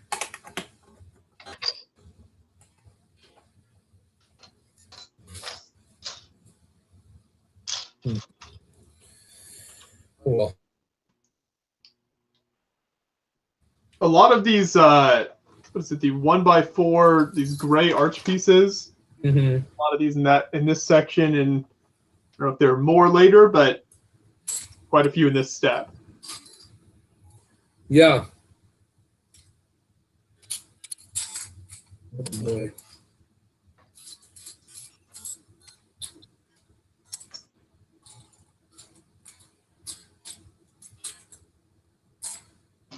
Really bothered when I can't find what seems like the simplest piece. Usually because it's upside down and it doesn't look like a Lego. Exactly. Or for me, I feel like they go under the instructions a lot. Like half the time I have to pick the instructions up and it's just been sitting there. Oh, yeah.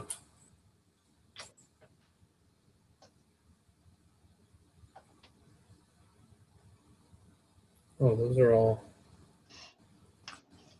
already there.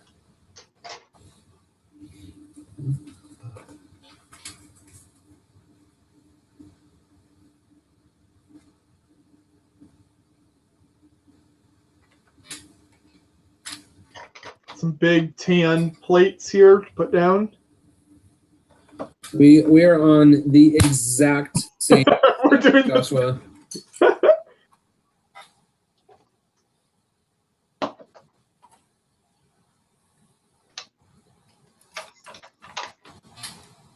So are you much of a Olympics viewer when it comes on every couple of years, whatever? I know, I think it's just a couple of weeks here the Winter Olympics starts. Is that something you grew up watching or have paid much attention to? I absolutely love the Olympics. Okay.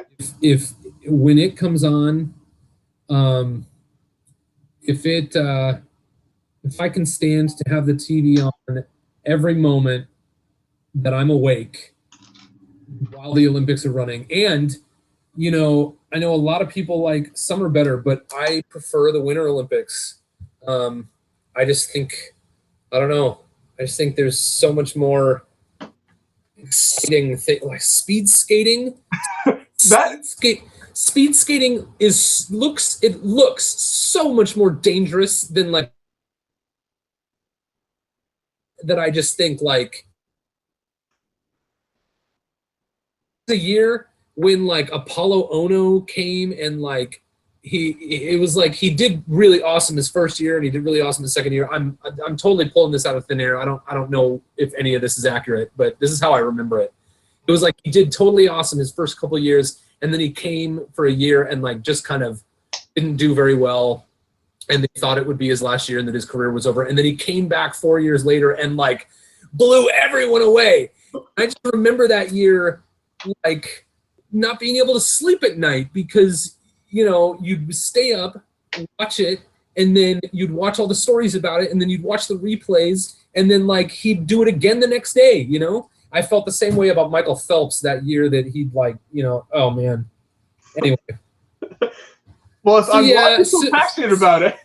So yeah, I'm kind of indifferent on the. I'll catch 1 or 2 hours of it maybe. How about you? Yeah, I don't think I'm at that level at this point, but I enjoy it. I try to catch some of what I can. I don't, I guess, go way out of my way to watch as much as possible, but I certainly end up catching a fair amount of it always. And yeah, like you said, I think the Winter Olympics are generally much more overlooked, but certainly have, to me, like the downhill skiing stuff, like you see them like flying down the hill, like doing the moguls or whatever that's called, stuff like that is just crazy. Yeah, for sure.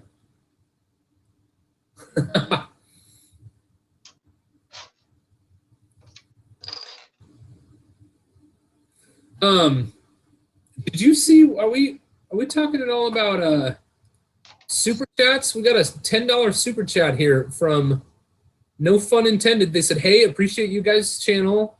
I've wanted the Ninjago City set ever since it came out. It's phenomenal. And the favorite Lego theme is Exoforce. Thanks." Nice. Yeah, thank you. We appreciate it. Shout out to Exoforce.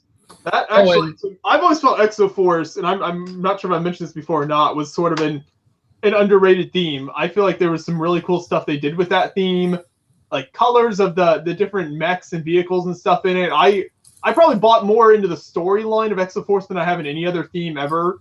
I guess I was just like at the right age there to really buy into that story, and I thought it was a really cool story. The whole like robots fighting humans and the mechs and everything. So I was always a fan of that, and I probably, I don't know, own more from the Exoforce theme than just about any other line as far as numbers of different sets. When was that on shelves? It was, I don't know, it had to have been close to 10 years ago now, I feel like. 2008, 2009 maybe? Okay. I probably went past that, but I think probably the start had to have been close. pushing that? Those were probably the years, let's see, 2008. Those were probably the years when I was paying the least attention to Lego in general. Like, you know, there were probably just a few years in there where I didn't really build and I wasn't really buying sets. And I remember coming back when it was really when ideas hit that I sort of dove back in and got really interested in like buying sets again. Okay. So I think I kind of missed Exo Force. Yeah, no fun intended said in the chat. They said 07 to 09. They think it's about what. So I guess it was. Yeah, that is about what I was thinking. So yeah. So yeah, I would have been like I don't know, 11 years old or something like that, which I think is like a good age to really buy into like the storylines of Lego themes and stuff, and you can like go all in on that sort of thing. I think Bionicle saw a lot of that as well, of younger kids getting really into the story of it behind the build. So yeah, let's see, 07. So I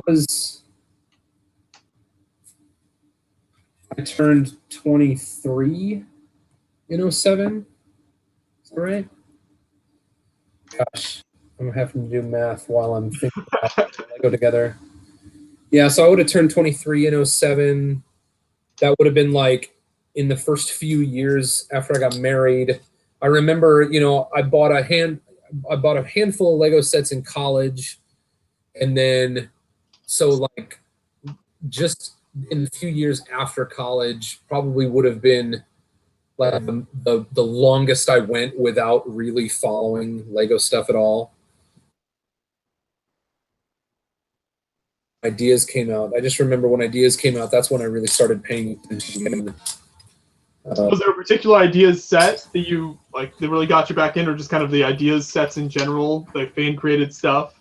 Oh, what was the first one? I don't remember. Was Back to the Future? I know Back to the Future was one of the first. I mean, if you don't count the original Japanese Kusu stuff, but like just pure Lego Ideas, I feel like Back to the Future had to have been one of the first. Well, I'm pretty sure Back to the Future was still under Kusu. Oh, okay. Maybe I'm going further back than that. Might be true. So yeah, so it was the Kusu stuff that started getting me interested. Okay. And it was probably that DeLorean that might have been like the first set I had bought in 3 years or something like that, and then that was sort of when I started buying Lego again. And then I started collecting, and now there's stuff that I don't even know what I have in here because I'm much better at acquiring brick than I am at sorting it. Too true.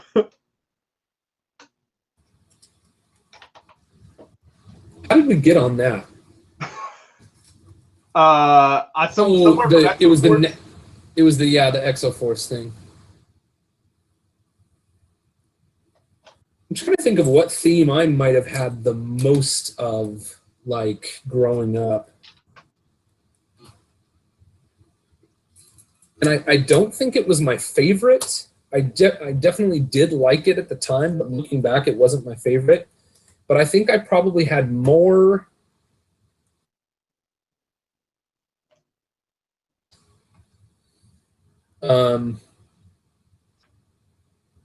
none of my Ice Planet sets were my favorite set, but I think it hit at a time where, like, I knew I was really into space, and it lasted for a couple years, and I bought a lot of Lego, or my parents bought me a lot of Lego during those years.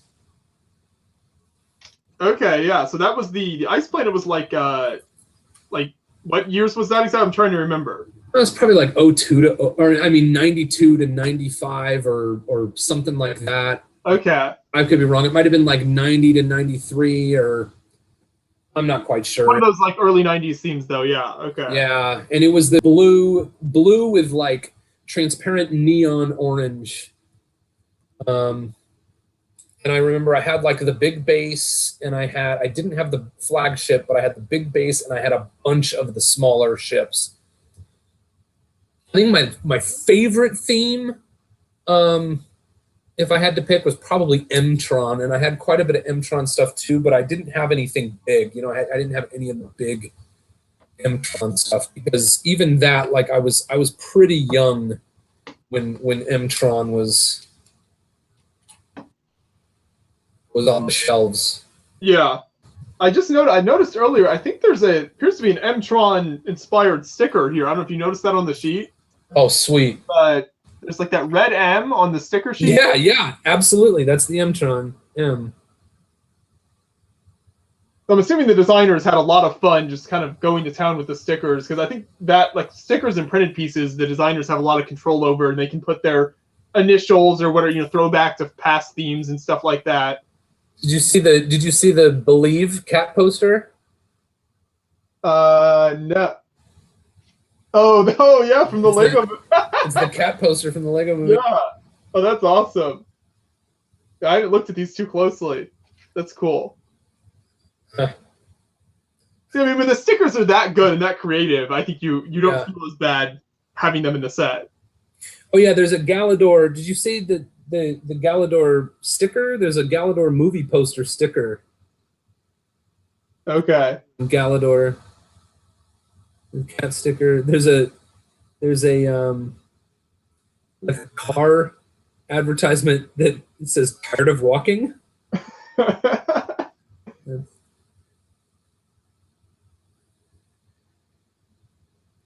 Cool. All right.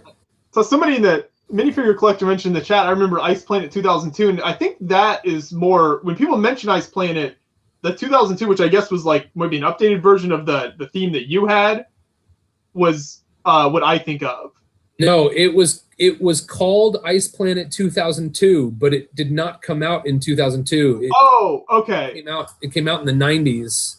Gotcha. Okay. Then I was mixed up on how that worked then. That makes sense. Yeah, it was like, it was sort of like Space Odyssey 2001, It Right. came out in the 60s, and they just threw out some future number, All right. I sort of lost track of where I'm at here. Yeah. Yeah, they just, it came out, which seems like they could have picked a year even further into the future, because now it's just confusing. Right, yeah, because now yeah, it's Ice Planet 2002, but it came out in the 90s. All right. There we go.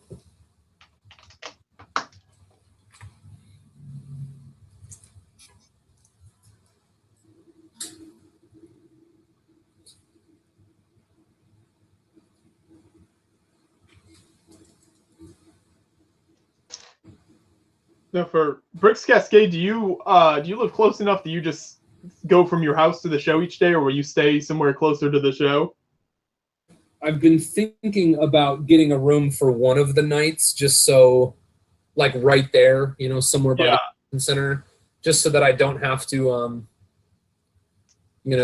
keep going back and forth. Right. Every day. And then, there are times when I would like to stay out, I love being with the group, I'm just so social. I always love being around everybody. Mm-hmm. So as long as people are there, I'm going to want to be there, but I'm going to be thinking about how long it's going to take me to get home. It does take me, late at night, it would take me 25 minutes to get home from the convention center.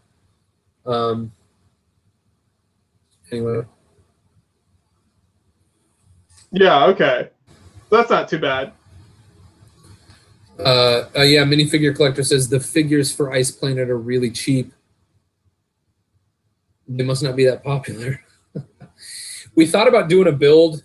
We thought about doing a mock that was like I don't know if I should say this. We thought about doing a mock that was like a cryogenic freezing, like, compound for space minifigs, and it would be sort of a showcase of, like, all these space minifigures from different years, and it would make sense, right? Because they're cryogenically frozen, so it's like a history of the space minifigures. And one of the ideas we had was that it would be the ice planet guys are running the cryogenic lab because they know a lot about ice. I'd say run with it. Yeah. Wait. That was one of those ideas that we had right after Bricks Cascade last year, and you know, we had like 10 big ideas and we sort of landed on, you know, a couple. Yeah. You gotta limit it at some point.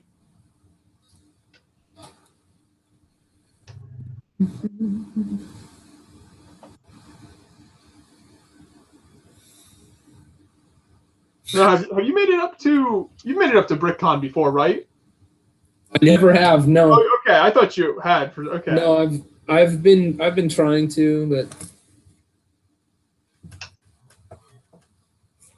sometimes I feel like these are too close to the seam in the book. Yeah.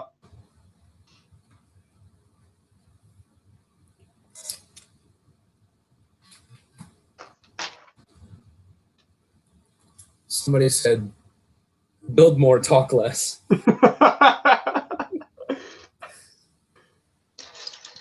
We're disappointing the viewers. We aren't getting enough done. We're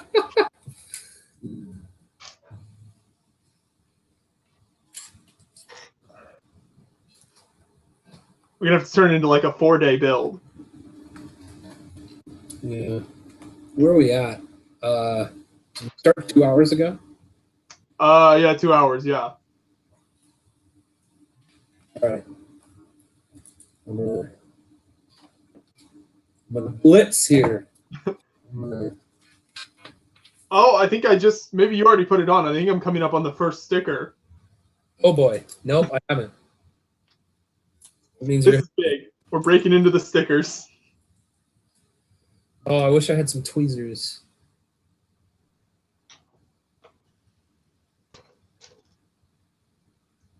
I've done something wrong.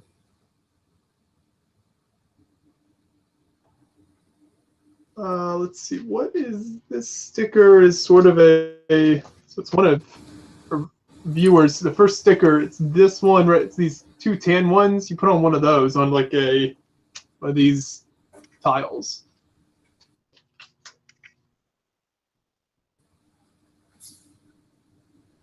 Number 53. You put on sticker number 53 first? Yeah, I guess they work. I don't know if they work their way backwards. I really don't know. It's totally random. That doesn't make any sense.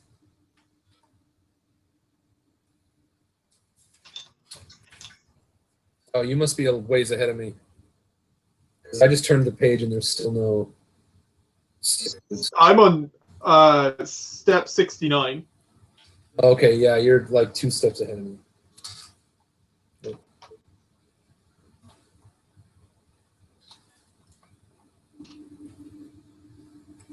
See if I can apply these 50-some stickers in a way that doesn't look awful on the pieces.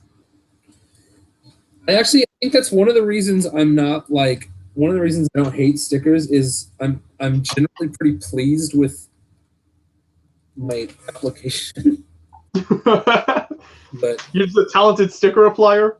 I'm not trying to say that I'm like a master sticker applier. I'm just saying I generally don't disappoint myself with how well I apply stickers. And I know some people do. I know some people hate the stickers because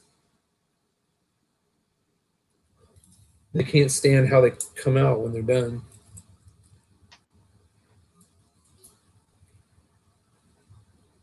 That was an interesting little assembly there.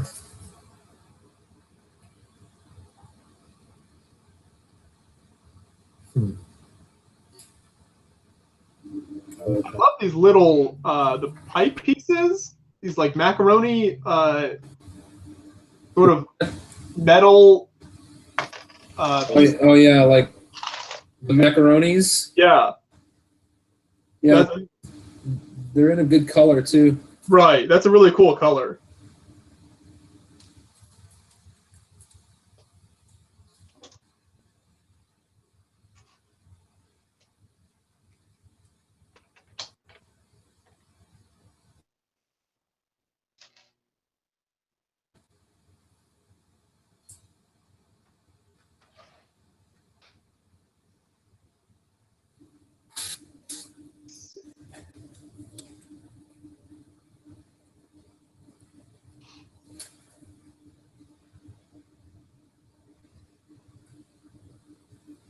So I know you're super into the Olympics now. Are you also into things like the Super Bowl? That's, I guess, another big event coming up as well. I always watch the Super Bowl. I don't always care. I don't really follow football during the season, so Super Bowl is generally more of a social event for me. My father-in-law typically hosts a party and usually has one of the larger televisions of anyone I know. And it seems like he finds a way to upgrade every few years. So Yeah, so you know where to go for the good stuff. it's as much about the food as it is about the game. Exactly. The food and the company. We have a good time. And I guess Oregon doesn't have an NFL team, do they? No, a lot of people here follow the Seahawks, but also get just a smattering of people following other teams. Yeah. Uh-oh. Well, and a lot of people are really into college football here. Oh, right, with the big Oregon schools. Yeah, that makes sense. Yeah. So that's kind of.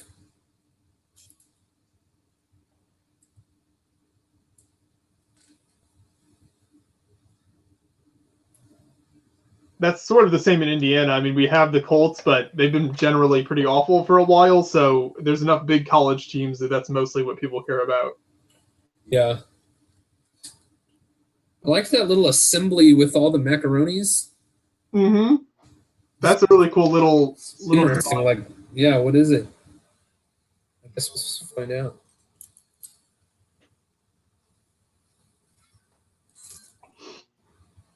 You know what this is sort of reminding me of, and also, I mean, it's sort of the same type of thing as I guess one of the, I was trying to think earlier of Ninjago sets I built. I have built the temple. I think I forget the name of it. It was the big Ninjago temple. Oh, sure, yeah.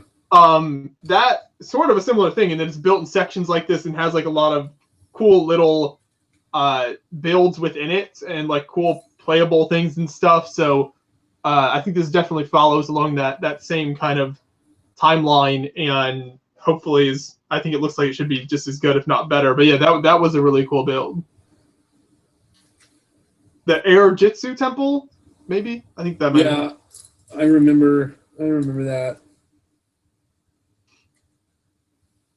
I didn't build it, but I remember when it was on shelves. Oh, so during the live stream, you and Hinkle, I think, were joking about Fort Legarito. What were you guys saying about that? Yeah, just that's like that's both of our favorite sets. Yeah. Like Western is our favorite theme, and yeah, Fort Legarito is. Legarito, yeah, sorry. I don't know. Maybe it is. I'm not sure the official pronunciation. I guess I've always said it that way, but either way works. And yeah, we've always I think he grew up in Texas, Kevin. So I think he's just like into the Western stuff because of that. For me, I think it's more of like the history related to it. Like I feel like that's like one of the most historical themes they've ever made from like the Old West and stuff. So like that's appealing. It was just really cool stuff. Like I mean, that also came at like the perfect age for me, like when I was super into cowboys and Indians and that type of thing. So that I think that's always I just kind of led me to being that my favorite set. So you broke up a little bit. I still hear my voice. I guess it's okay now. Okay. Yeah, it sounds fine. You broke up a little bit when you were talking about when you mentioned why Kevin likes it. Oh, sorry. Yeah, he's from Texas originally, so I think Okay. he has kind of that the Wild West in his DNA. I'm not sure if he would put it that way, but that's the that's the way I put it. So I think that's also been part of why he likes it. But yeah, it's just an awesome theme. A lot of cool, like really cool minifigs with like the blue cavalry guys. The robbers all had cool minifig printing on them. Yeah, so I remember I was telling Brett about this the other day because he just pulled his. He pulled his fort. Like sent me a picture of it. Oh wow! Is that yours? He's like, yeah, this was mine from when I was a kid. I was like, you've got to be kidding me. And I told him, I think that's Joshua and Kevin Hinkle's favorite set. But I couldn't remember if I just couldn't tell in the live stream if you guys were joking or if you were serious, because you kept saying like best set ever, like best set ever made, something like that. No, it is. I think definitely my favorite set. It's also just so Sure. I feel like it's probably about the most playable set I've ever had. Just because you can do so much within the fort, and so you can have the guys. There was like offices for the general or colonel, whoever you want to call them. Then there was like you could put the men along the walls, and there was also so much you could do outside of the fort with like going out and battling the robbers and the Indians or whatever. So there was just so much playability with it that I always thought that was really cool. Yeah, so I remember when it came out, and I remember I was at Target the first time I saw it, and I remember being blown away because it was the first time I had ever seen those. Brett calls them Palisade bricks, but it's the bricks that are like it's a 1x2 brick or a 1x4 brick with the sort of log. The vertical log shape. Right, like a log fort type of design. Now, you can get them in black and you can get them in the different grays and whatnot. And it was the first time I had ever seen that. And it kind of blew me away because it seemed so like new and original to me compared to, the Lego pieces that I had had. Mm-hmm. Yeah, I've always loved that piece as well. I think just because there's, particularly since I tend to do more history-related builds, so I'm trying to recreate something historical, those pieces are really useful for, building any type of old buildings from the Wild West era or a lot of different eras, really. So that, I think, has always been one of my favorite pieces to use in all different builds. Right. So from age 3 to 12, I lived in Tucson, Arizona. And there's a lot of, kind of Western history down there. There's a movie studio called Old Tucson that we would go to, and a lot of old Westerns were filmed there. A lot of Clint Eastwood stuff, some because it was The Three Amigos was filmed there, and like as a kid that was one of my favorite movies. And then Tombstone, like the real Tombstone, was not that far away, and so I remember on a couple of vacations visiting Tombstone. Wow, yeah. And so I remember when those sets came out, thinking they were really something neat. And I would have loved to have particularly the fort, but I was so, by that time, I was so kind of invested in, I say invested, I was a kid. It was just because I had so much. I was so into the space stuff that I just couldn't. I don't know. I wanted. If I was going to get more, I wanted more of the space stuff. Right. No, that makes sense. I never got any of the Wild West stuff, but And Brett asked in the chat, do I have the sheriff's office and the Indian teepees? And yeah, both of those I have, and those were always a lot of fun to play with because you kind of set up that when we were kids with my siblings, we would do the fort was the center part of whatever layout we were working on we put it on the living room floor or something, and then you had the teepees and like the Indians and their camp. Then you had like a city with robbers and stuff going on there. And then like a robber's hideout in like a mountain area or something. And so it's kind of, you would lay out this whole area with all of your, I suppose, Western movie stereotypes present in it, and then reenact everything that you wanted to. So that was always a lot of fun.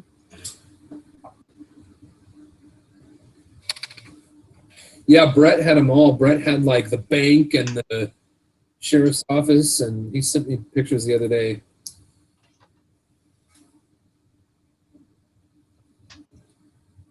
I feel like I had one friend then that had the Western stuff. Phantom says, "How are you guys doing today?" Good, Phantom. Thanks. We're 2 hours 15 minutes into the build here and enjoying it. It's quite a fun build so far.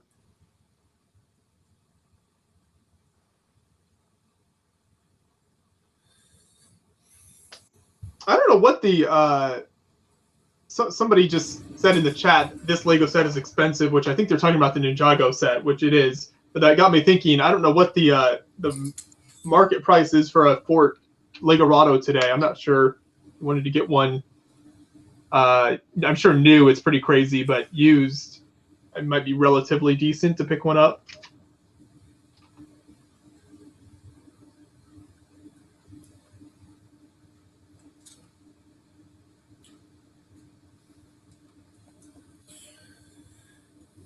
Yeah, I don't. Someone said $300, but I don't know if they're talking about. I think they're talking about the Ninjago set. Okay.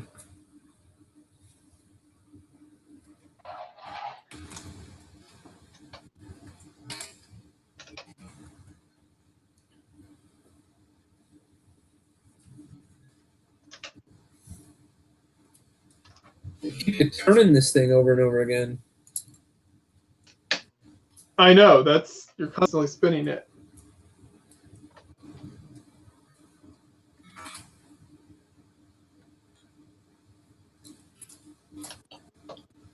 Seeing how they did the water in this set makes me wish that more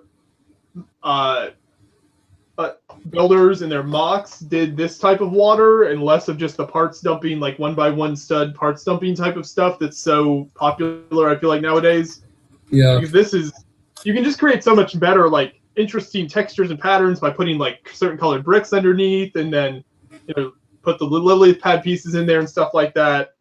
I feel like you can do a lot more with it. Now, obviously, it's time-consuming and the studs are easy to buy on Pick-a-Brick or whatever and just dump them out. So I understand why people do it, but I think you can definitely do some cool stuff with this. This has got to be a better, not better, but a more efficient use of parts, right? Oh, yeah. Yeah.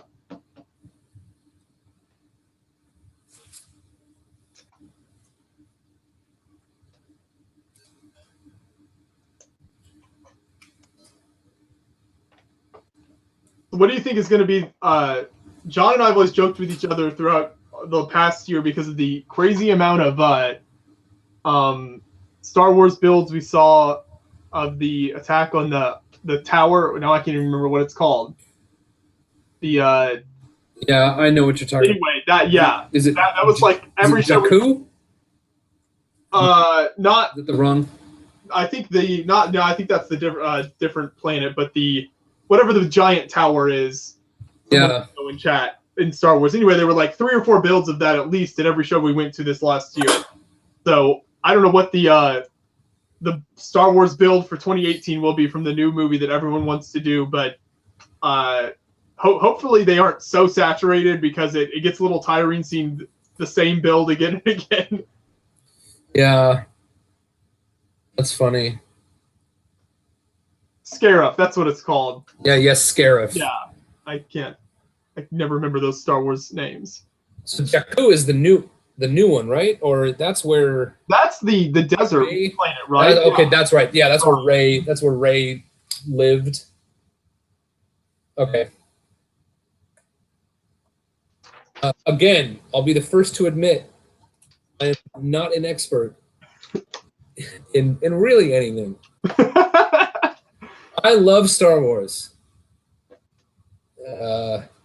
And in 2000, let's see, before all the, what year? Let me pick a year. In 2002, I could have beat you at, because there was just too much to keep up with. Yeah. I don't mean you specifically. I mean anyone. I know somebody, Minifig Collector, mentioned Crate is the new location a lot of people have been building. That's kind of what I thought. If you, that's like the Salt Planet or whatever. That's what I was trying to think of. Yeah. I have we're gonna see like 1,000 Crate builds this next year. I have a feeling. Yeah, people are gonna repurpose all their old Hoth builds and add some red and turn it into Crate. Yeah. So that should be fun.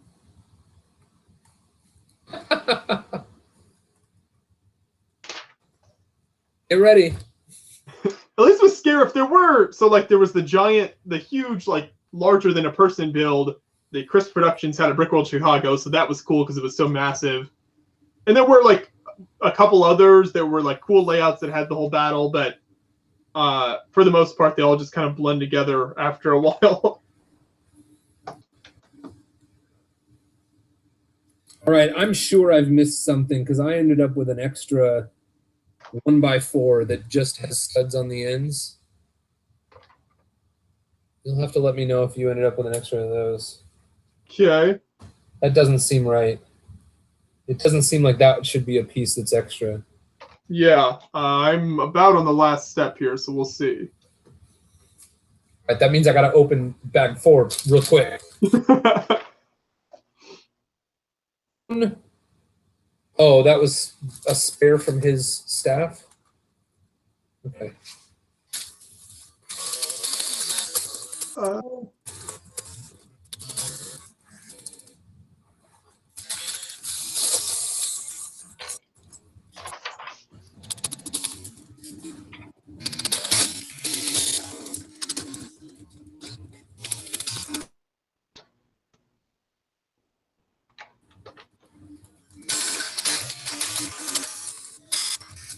Let's see.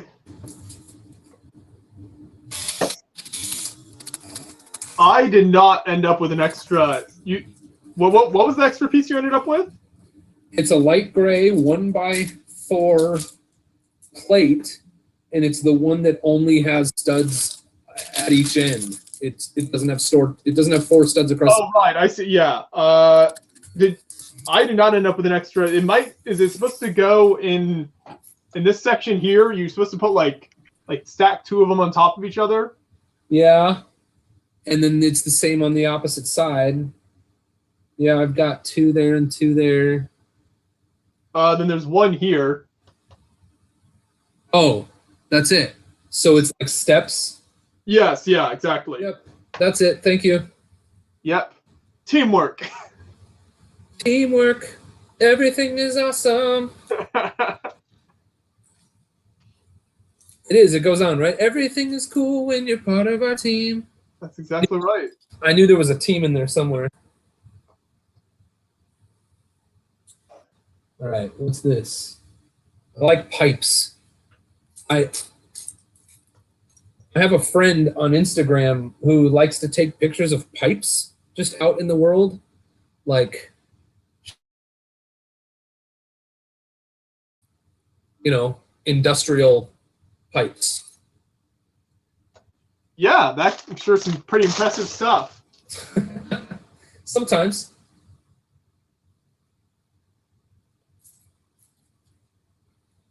This is an interesting transparent blue. What is this? What is this? Or something? We need 2 of those. Sorry, I think I missed what you said. I was pointing out the pieces here. It's okay. Don't worry about it.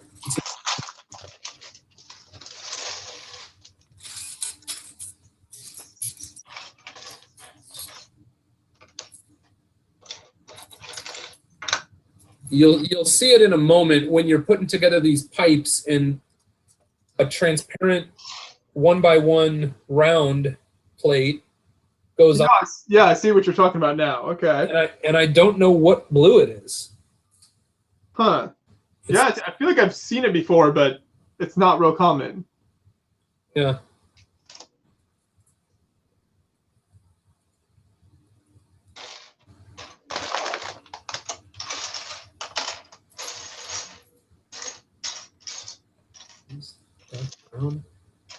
Hey, in step 85, is that 1x2 plate the dark brown? I think so. Yeah. No, that's got to be it.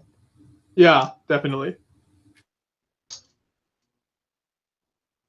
I don't know if I'm a little bit colorblind or what, but the brown is like looks really bad in these instructions to me. Yeah, those darker browns and then it looks like black and you get like dark grays. That stuff can be hard to tell. Phantom mentioned that just said that piece is exclusive to this set. Are you talking about the trans clear stud Boone was talking about or a different one?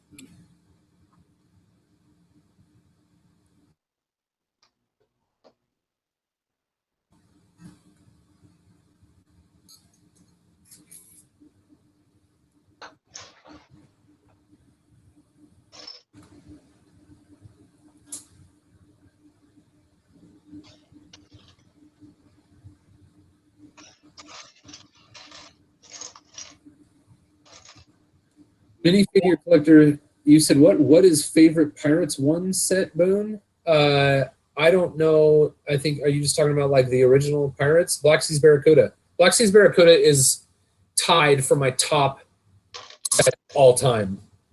And I can see mine right now, but I'm not going to show it to you because it's really high up. What's it tied with? What's it? And honestly, like only because I had it at the right time in my childhood. It's not like it's an awesome ship, but it's Space Police 2. It's their flagship. I think it's like Galaxy Guardian or something Guardian. No, I'll look it up real quick. Okay, I'm trying to. I don't think I can picture that in my mind. What that set looks like. I'd have to find a photo. You'd think. I'm sure there was a time when I knew what it was called, and you'd think if it's my favorite set, it would be. But I don't care. Embrace it.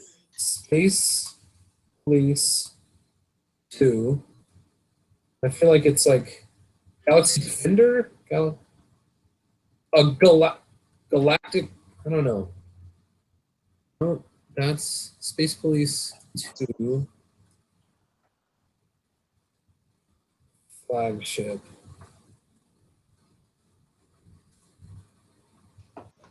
It's the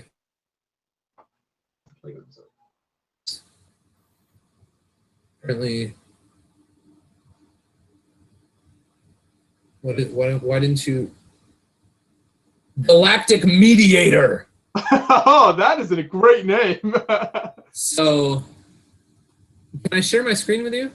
I think you should be able to. On the left of the Hangout, there should be like a screen share button. Yep.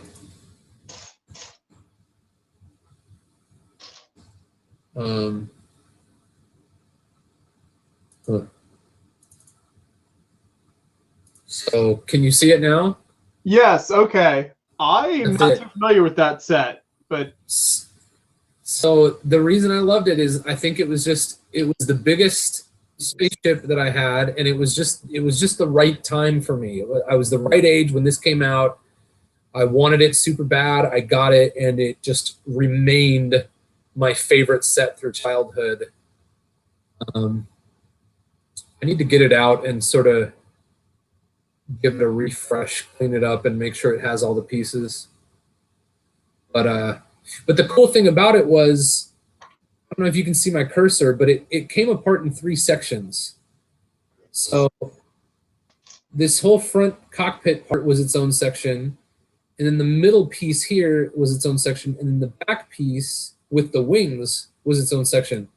So you could take apart the two, you could take apart all three pieces, and you could put the cockpit on the back, and it like made a smaller ship, and you could leave that middle piece to be like a sort of a, you know, a surface, I don't know, for police, like some sort of surface command unit. Yeah, totally. No, that's awesome. Those types of, you know, modular almost spaceships are very cool. That type of design. Yeah, and what I loved doing is, okay, how do I turn off my screen share? Is it done? Yeah, there you go. What I loved doing with it was like I would build other pieces, like I would build my own, you know, creations that would interface with the same sort of, you know, modular whatever. I don't know what to call it. You know, the same connections. And so I would build other things and make more ships, you know, more possible combinations out of the pieces of that ship. And oh, I loved it. That's great. And shout out to Nick Voss in the chat. He's actually one of the designers who worked on this set, and I think he answered your question there about the trans clear stud. If you look at his comment, Boone. Yeah, trans ice blue. It glows under blacklight. Cool. And also just, you know, amazing work on this set, Nick. Very, very cool stuff. We've enjoyed building so far. Obviously, we're still in the beginning stages. We're on the first level, but it's great so far. We were looking over the stickers earlier. We like the Galador movie poster and the M-Tron. Lots of cool stuff.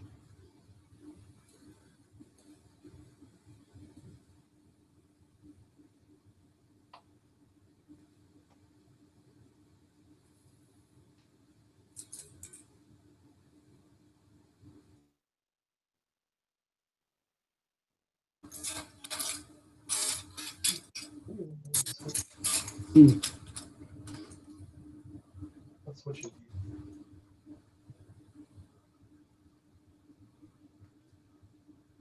I can't find my window panes. What bag were your window panes in? You mean the white piece, the little white ones? Oh, I thought they were clear. Thank you. I mean, it's understandable. Most window panes are clear, so common mistake. I get what they're doing though here. It's like they're like wall panels. Yeah. I feel like there's a name for that. Isn't that like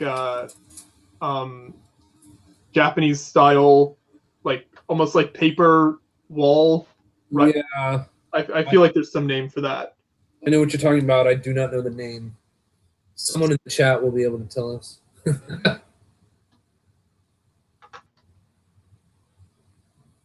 Nick says he's glad we pushed through the water. It actually wasn't as bad as I would have thought.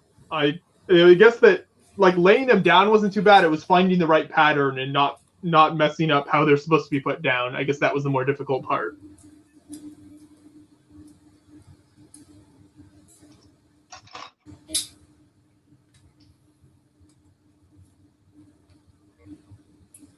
Wow, this is interesting.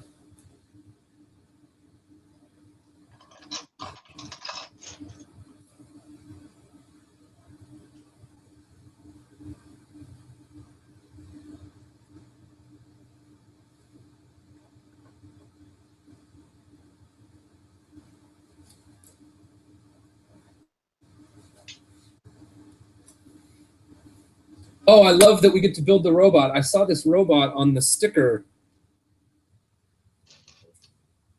And I was like, ooh, I hope we get to build that robot. Yeah, I think he is one of the minifigures, if you call them that, robot minifigures that's included with the set.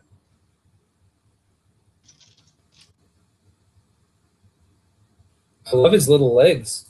I feel like those would be really useful for all kinds of stuff.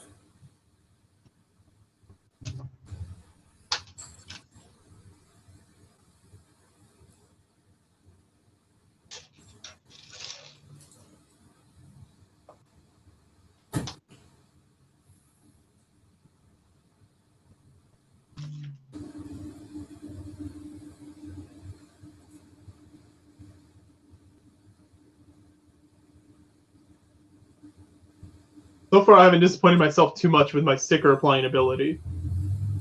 I wasn't crazy happy with that big one that goes on the door. Yeah. I was slightly disappointed myself. It's all right. It's not the worst. All right, what is this?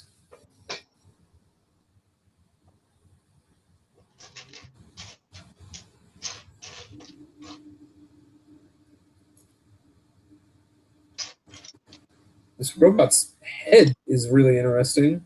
What is this from?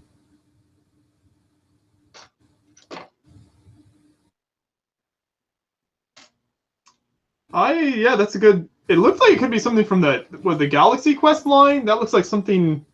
I don't know if it is, but that looks like it's the type of piece that would have been included with that.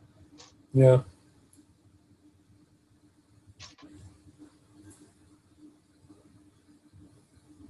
You're right. These feet on the robot guy are really interesting because it's like that clip piece and the foot are almost would almost be two separate pieces, but they're actually attached. Yeah.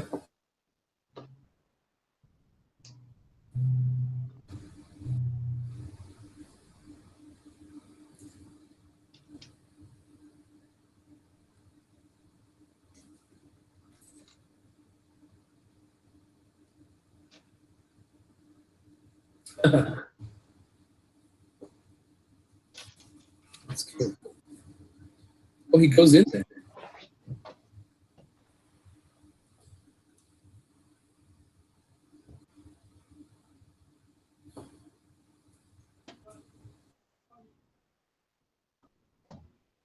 So what's John up to? I think the family's actually it's about dinner time here, so I think they're actually eating right now. But then he's just editing videos and preparing stuff for the travel starting up with Alabama. So just kind of general putting together ideas for stuff throughout the year. Cool.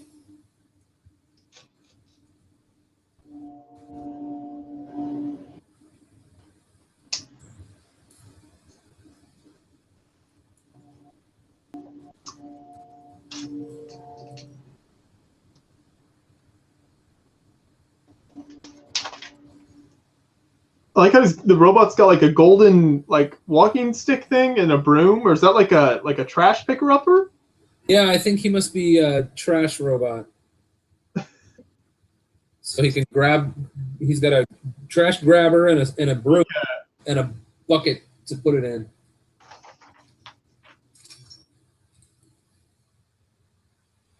I think this what 1x2 by on the front is one of my new favorite pieces. It's really common in the brickheads. Oh, the say that one more time. So it's a snot brick that's 1x2 by 1 2/3 high.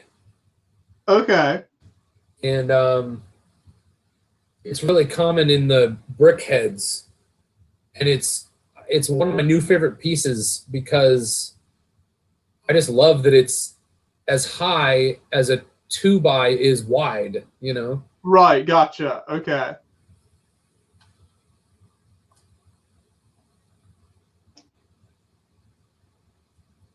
I don't know how new it is. I know the first time I'd ever used one was when I built a brickhead. And each brickhead's character has like, I might be exaggerating, but it seems like there's a lot because the whole body gets built around those. Nick pointed out in the chat that it is a trash picker upper and that he has blue clinging gloves for hygiene, so that's why he has the blue arms there. That makes so much sense. Perfect. Thank you, Nick.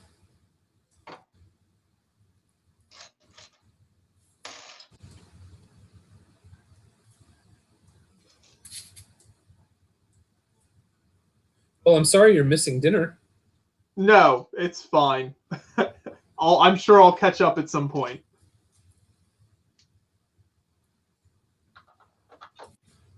Wait, I just don't have Stuart here to order us a pizza. I could not believe that. That was pretty crazy. That was amazing. The funny thing is, I don't know if I let the cat out of the bag or not, but when we saw your pizza delivered, we ordered pizza. So we had like 2 pizzas delivered, and then it turned out Stuart had already ordered us more pizza. Or Stuart ordered us pizza before we did, but he had ordered it to come at like 1 a.m. our time. So our pizza came, the pizza that we ordered came, and we ate it, at like probably 9 or 10 p.m. And then another pizza came at 1 a.m. And the guy was almost like, that moment in Back to the Future? It's probably the beginning of what? I think it's the end of Back to the Future 2 and the beginning of Back to the Future 3, where the Western Union guy drives out to the middle of nowhere and Marty's standing there alone in the rain. And he gets out of the car and he says, "Are you Marty McFly?" Yeah. Uh-huh. "Who are you?" He said, "Western Union." And he says that in the shop for 80 years or something like that, or 50 years. And it was sort of like that moment where the pizza guy was like, I didn't know if someone from someone from the other side of the country would order a pizza to be delivered in 5 hours, in the middle of the night. I didn't know if it was real, if there was actually someone here to get the pizza, or if it was a prank. And I said, "Well, I appreciate that you made the pizza." Did it just assume it was a fake?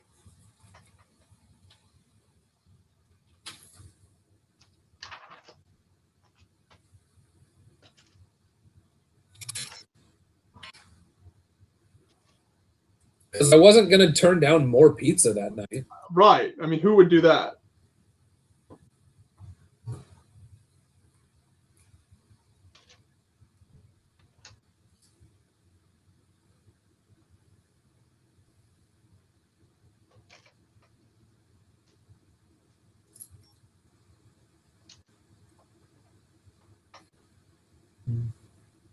Oh, I forgot a thing.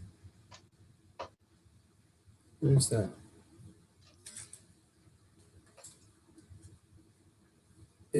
I totally forgot, and I don't want to turn back. Is the sticker that hangs next to the robot the little schematic of the robot? Yes, it is. Yeah. The little blue outline thing. Yeah.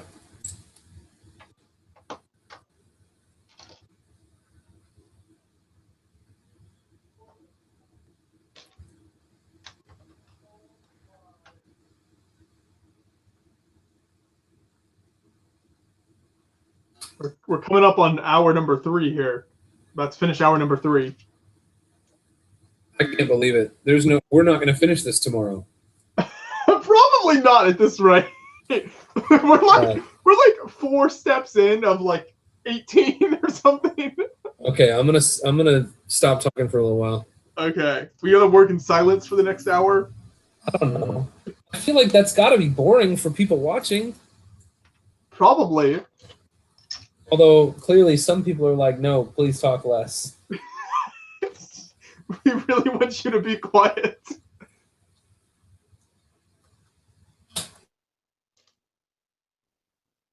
Much faster when I choose to, but I don't generally feel like that's my point when I'm building Lego, Right.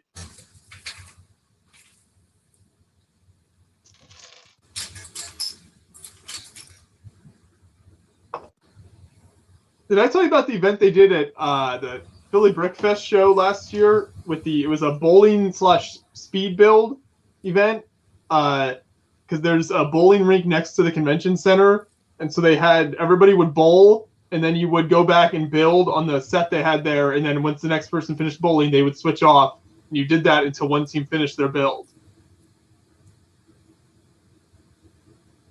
Okay, you're gonna have to say it again. You lost me at bowling rink. Sorry. So it was at a bowling rink, and there was like tables behind each lane, and the set was set up there, and so everybody would bowl like you normally would, and then you would come back to the table and build on the set, and then once the next person on your team finished bowling, they came back and started building, and you just kept switching off, and whoever finished their set first won. So the bowling didn't really like how good you were at bowling didn't play into it at all. You just basically tried to go as fast as you could so you could keep building. Huh. That's crazy. Yeah, it was a lot of fun. I gotta stand for a while. I'm gonna see how am I framed. But if I stand, then people aren't gonna be able to see the build. All right, this is fun. I need a more comfortable chair out here. All I have are like wooden stools. Yeah, that's not good for long-term building.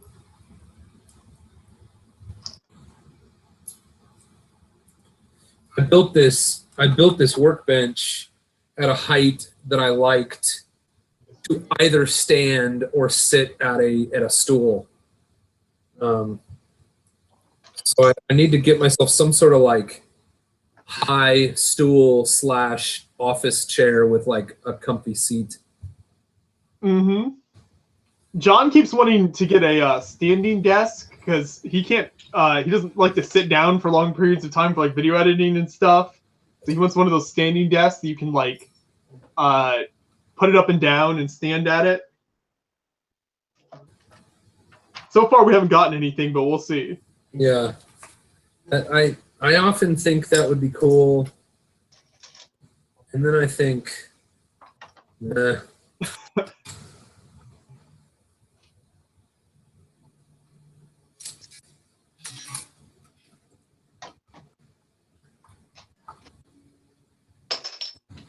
So it looks like we finally started on one of the actual buildings here. Well, I guess the janitor's closet for the trash robot.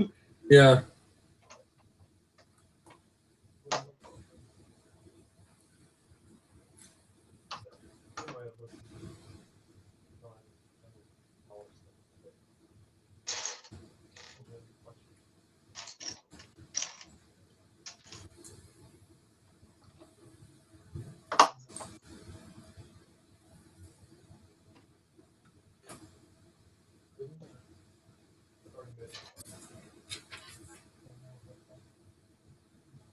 Somebody in the chat asked, will you do a Star Wars construction?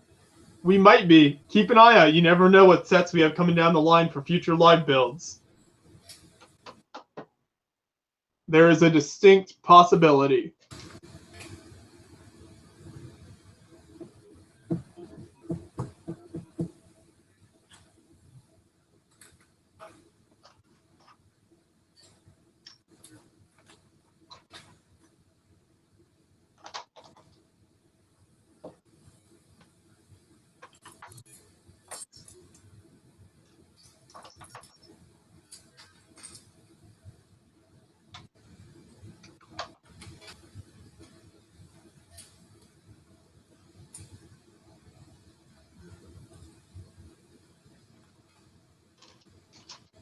One thing that I just popped into my head thinking about the stickers here was another really cool thing about the Western theme was the stickers they would use for like wanted posters and stuff that were really cool. So you like stick it on the side of the general store, sheriff's office, and that kind of thing, and it'd be like a wanted poster for one of the robber characters. I also thought that was a really good use of the stickers. Yeah,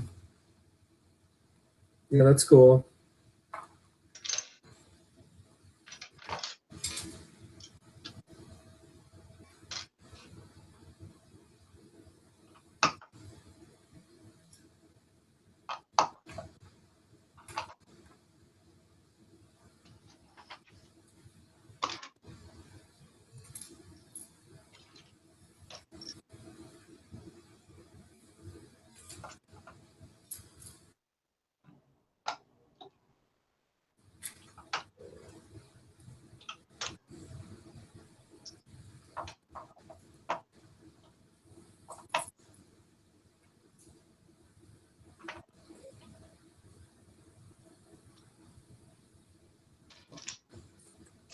A lot of these, what is this, like 2x2 tile, but with 2 studs on it? That's like a lot of those in this section. Yeah, it's sort of. I was just thinking, kind of an interesting piece. Like,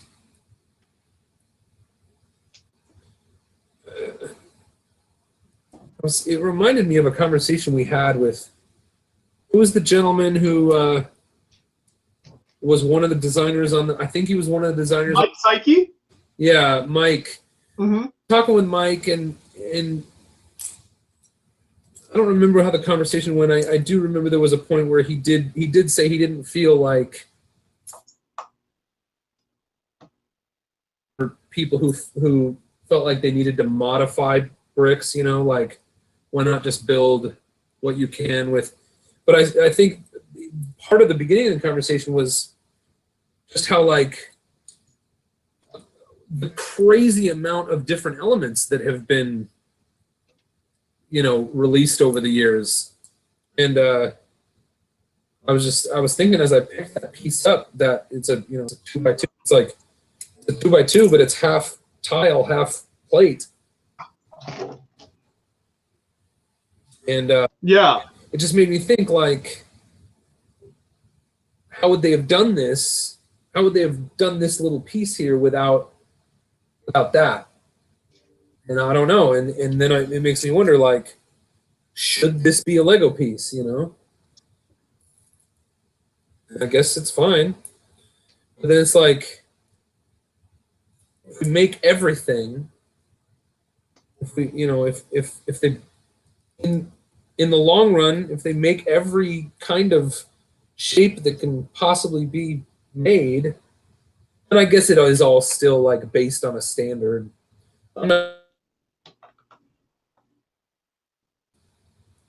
It's sort of weird to me that it seemed like, I don't know, I guess it was probably always the case that there's always new elements coming out.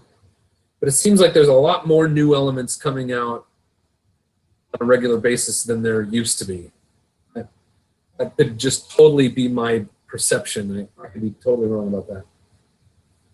Yeah, I don't know the exact numbers on that, because I know I think one of the company's major issues in their financial crisis of, like, the early 2000s was the crazy number of pieces they had and how many different types of pieces they were making. So I think they actually cut way down after that. I'm not sure, though, now if it's reached back up to a point close to what that point was, but that was a major issue. They had all and especially lines like Jackstone and stuff, where they had the big pieces to make, you know, that were, like, took a lot of the actual building out of it. Which right. is why everyone hates those themes so much. So that type of stuff, I know they were just making crazy amounts of different pieces. So I'm not sure, though, now today what the exact numbers are. Yeah. Ooh, this phone is cool.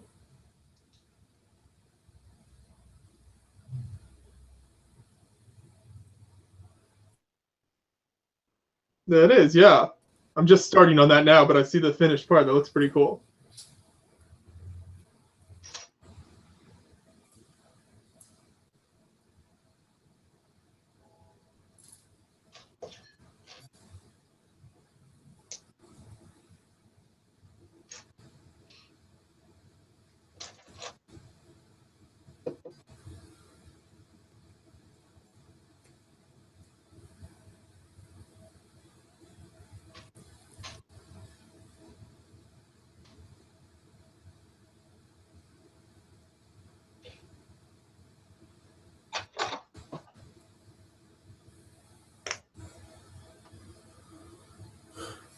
Oh, I lost the chat. Where'd my chat window go? There it is.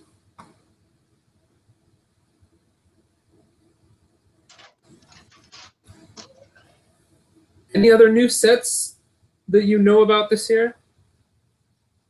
I feel like I've never thought of the one that I saw that I'm excited about. I will say the ship in a bottle, which is that technically out yet? I think it might be, or it's coming out real soon. If not, that looks really awesome. I definitely want to pick that up.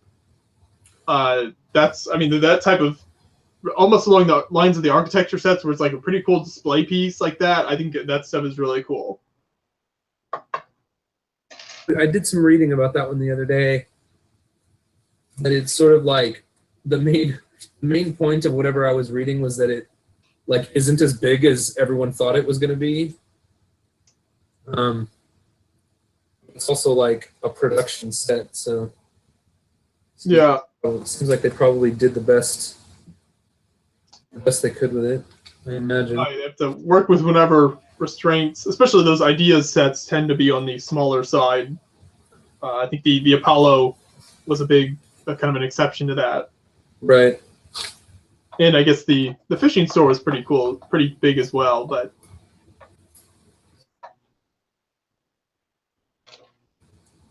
so what other 60th? Oh, do you remember any of the other 60th anniversary sets that? not off the top of my head. I'd have to look up. I know there's stuff out there about them, but I can't remember what all exactly is being released. But there's a number of them that they're working on. Hmm.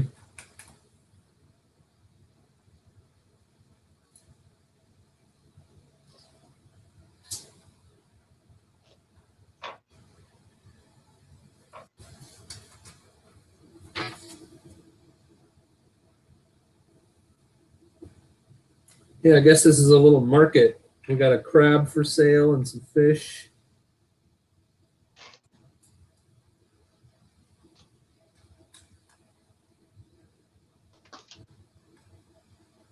I was thinking about this build. I asked Mark if he had finished his Lego Ninjago City yet, because he bought it back. Gosh, I want to say he bought it like right before our live stream, so he bought it sometime back in November. Mm-hmm. And I hadn't remembered seeing it, so I knew he owned it, and I hadn't remembered seeing it at his house. I figured, you know, he showed me the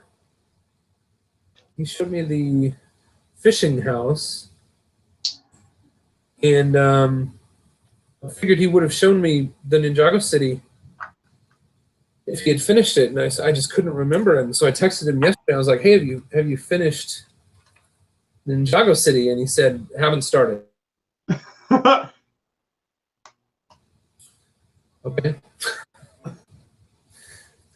But I totally get that. I guess there are times when I buy a set and or like Brett and Mark gave me the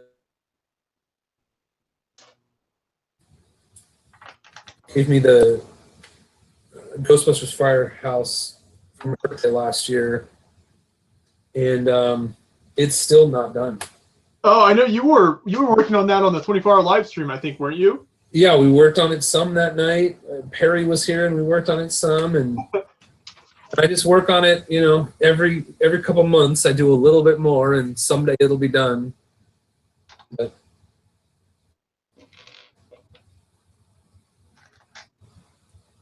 You're really letting the build age well. Really. yeah, you know, I'm really savoring the experience.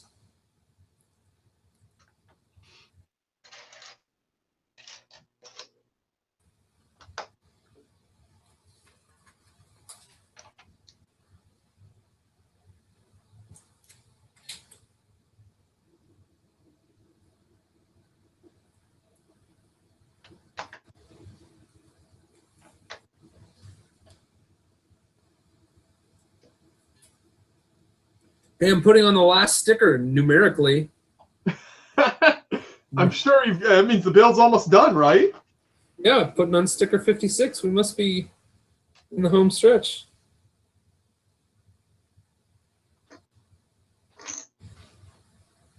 I feel like I've flipped this build like 30 times now.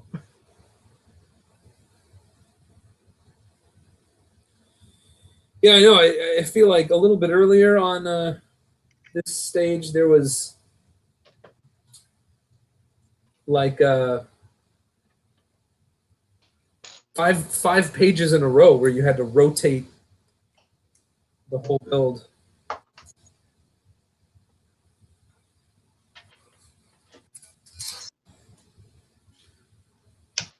Disclaimer for anyone watching, I may at any time be exaggerating about Anything? anything. I was gonna say this build, but I think you nailed it on the head. Pretty much anything might be an exaggeration.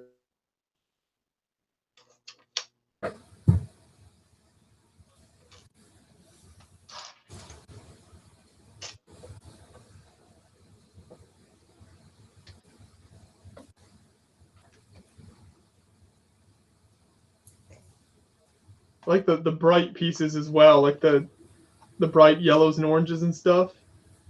The stickers. Yeah.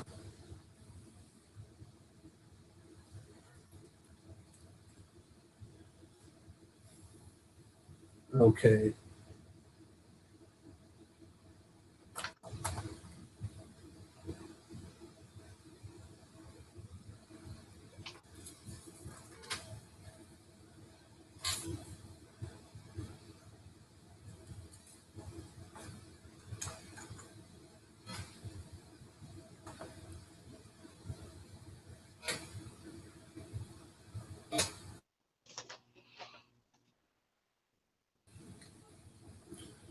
Ethan Network says in chat, can't wait to see y'all at Brick for Alabama. Look forward to seeing you there as well. Show of the year, so it's off.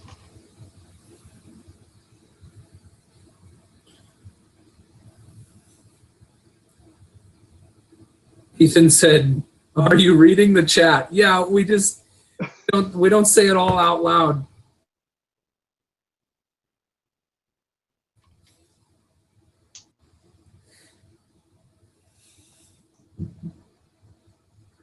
I love that they're using this train trucks piece as like just pure. Yeah, that's crazy. It's like just decoration. Yeah, I really like just creative part usage. One of my favorite things at Bricks Cascade last year. I don't know. Did you meet I don't know if you would remember the Olsen twins, Davey and Andy. They're twin brothers, and they build pretty crazy stuff together. Okay. Anyway, one of those guys had like a display of like off-road vehicles, and he had made it. It was my favorite it was my favorite part usage that I saw at the whole con. And he had made a minifig scale gas can by using a 1x2 inverted slope. So like the 1x2 like 45 inverted slope, upside down with a 1x2 plate, 1x2 tile on the bottom. So the bottom was flat, and Count Dooku's lightsaber hilt in the top, and it looked like a perfect little minifig scale gas can. Yeah, okay, totally. That sounds like it worked well. I was like, that is genius. And it was tiny. It was itty bitty. And it was such a I just felt it was such a great execution using so few pieces in such a small scale that I was in love with it. Yeah, and that's one thing with conventions is it's so hard to spot the details like that unless you spend forever looking at every build, which is hard to find the time to do. There's so many, I feel like, little details that go by unnoticed, but people put a lot of time in the builds, obviously, and there's a lot of little things like that if you look closely and have the time to examine the builds, you can see a lot of that at shows. Yeah.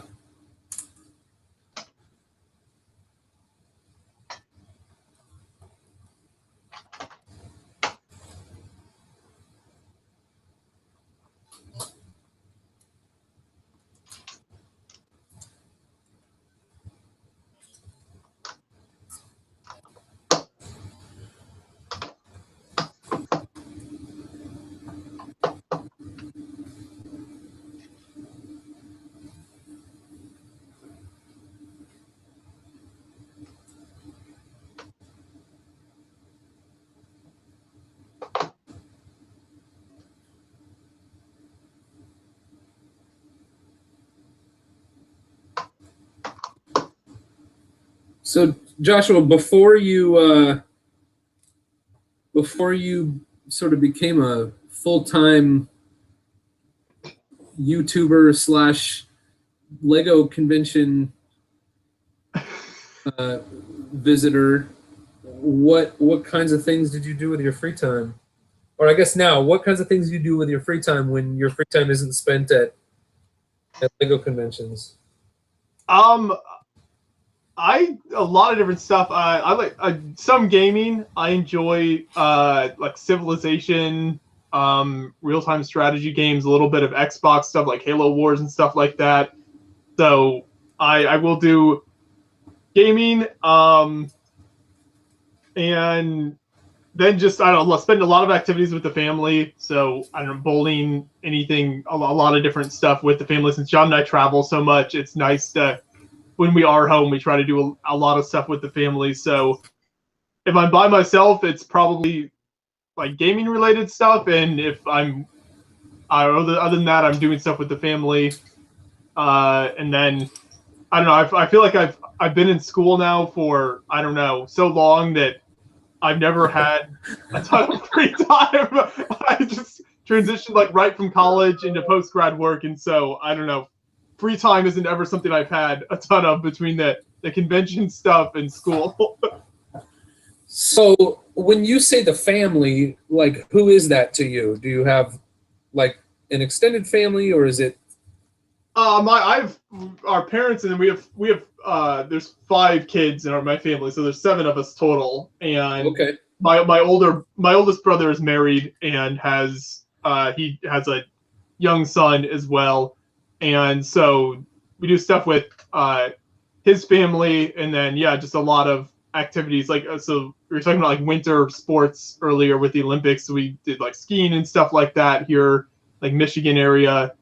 So so like immediate family generally, and then my grandma lives here as well in the area, so doing a lot of stuff with her, that type of stuff. Cool. But yeah, it's fun, and it's good to hang out with the family when we have the chance. Nice. How old is your nephew? He is about 8 or 9 months. So quite small. Yeah. He will turn 1 on I think April 11th is his birthday. Okay. So yeah, he's just crawling more and just starting to get into the more I guess adventurous stages. Sure. Becoming more of a handful, but he's a fun kid.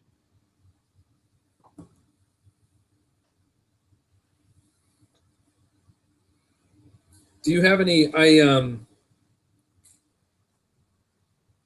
I was listening to Hank Green's podcast, the Internet Creators Guild podcast, earlier today, and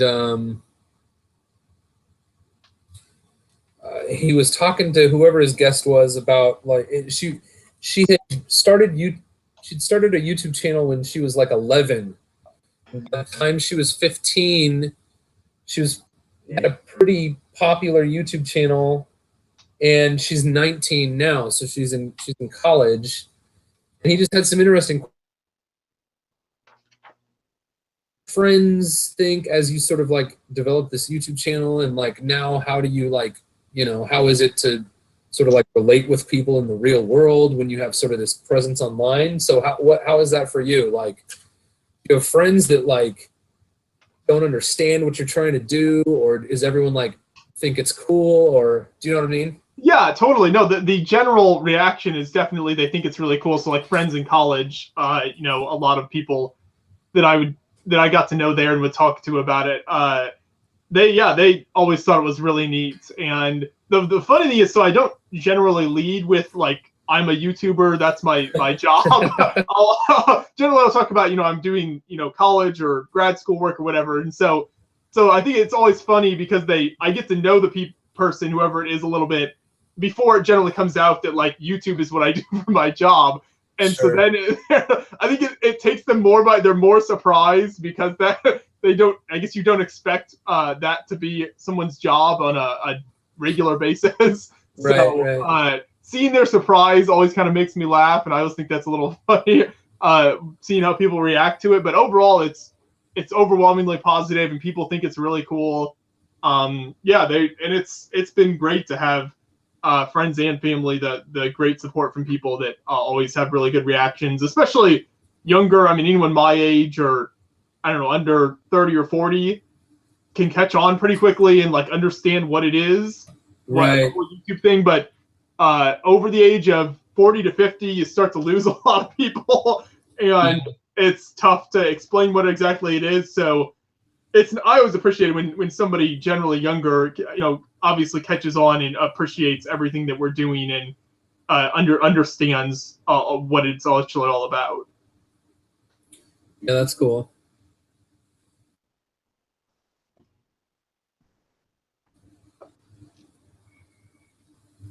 Yeah, one of my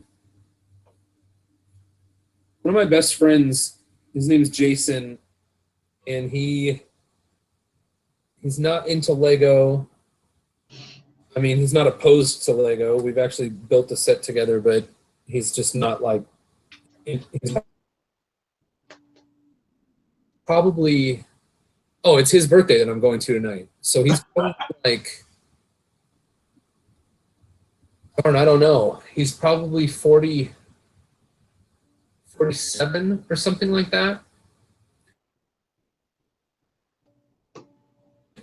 Like, he was the first person I ever knew who like really knew how to use YouTube from like a user standpoint. Like, he's really intentional about his list of he's really intentional about who he subscribes to. He was the first person I ever knew who like had a YouTube channel. He was my first subscriber just because he was the only person I knew who used YouTube, right? Like, back when I first started a YouTube channel and like there was no reason to subscribe to me, he subscribed. Yeah, that's interesting, and there are certainly exceptions like that, but I think as a rule, it's just I disconnect with the older generations. Like I'll be sitting there explaining to someone, we go to Lego shows, then we post the videos online, and you can just tell by the look on their face they really have no clue what it is I'm talking about. And they're also supportive and like, good for you, do your thing, whatever it is. But yeah, that's funny. I went to I bought. Oh, where is it? I don't know where it is. I bought this kind of cool looking Tonka, like, Tonka, the metal trucks. Mm-hmm. So I saw at a vintage shop the other day this Tonka, like, 1970s conversion van. So it's like brown with like a desert sunset mural on the side. And it's probably about, gosh, I bet it's 22 or 24 inches long. It's a big Tonka thing, and it's really kind of stout and durable. And I just thought it was so cool because it was just such this like iconic sort of 70s look. And I was really pleased with what they were asking for it, so I bought it. I was like, well, I want to make a video about this. So I went back yesterday, and I said, hey, I bought this the other day. Like, I just walk in without it and then walk out with it and like set up my camera outside and like, this like, so it's totally like fake vlogging, right? Right. Yeah. Like establishing type of thing. Yeah. And they were like, yeah, well, I guess. They were like, so what are you going to do with it? And I was like, well, I'm just making a YouTube video. And they're like, oh, and then they're like, hey, so-and-so, we're going to be on YouTube.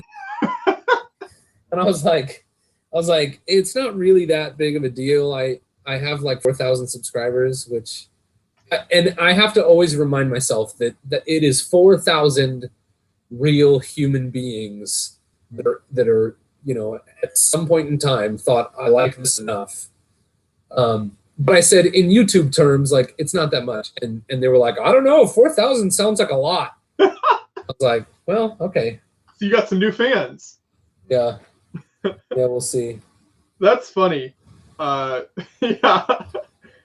Yeah, they're definitely. I mean, the reactions kind of run the gambit there. I mean, it's funny to. That's why, like I was saying, it's. I don't think I'll ever get tired of seeing how people react to the whole YouTube thing, because it is still so. I don't know. Maybe eventually it'll become so normal. Some amount of time passes that people don't think it's strange, but I think for the foreseeable future, it's still going to be a little odd. Yeah. Like I was at. Sort of along the same lines, I was my sister is an accountant, and I was at met some of her coworkers and stuff, and her boss's wife was at. I was telling her about the YouTube thing, and she's like, "Wow, I've never met a YouTuber before." Yeah, yeah. That's funny. Yeah, well, it's so interesting, you know, that anybody can call themselves a YouTuber, you know? Right. I mean, I guess there's a distinction between like if it's your full-time job or not. But besides that, yeah, you're all basically doing the same thing. Yeah. But it's also true what you were saying as well about the, talking about how like 4,000 subscribers in the scope of YouTube, yeah, might not sound like a lot, but like you said, that's 4,000 separate people who subscribe to the channel, and with all the numbers that get thrown around related to YouTube with views and subscribers and all the statistics, it's easy to lose track of that fact that those are actual people who chose to subscribe and decided to check out your channel, and they wanted to see more. So, whether it's 1,000 or 1,000,000, those are separate people, and it's still pretty impressive. Yeah, yeah. Brett said, "I'm seeing a lot of this Boone guy. Where's John?" Boone hijacked the stream.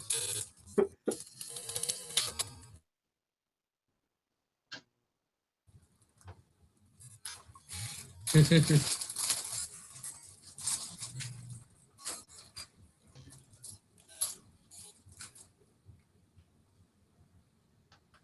feel like these scaffold pieces have changed so many times over the years.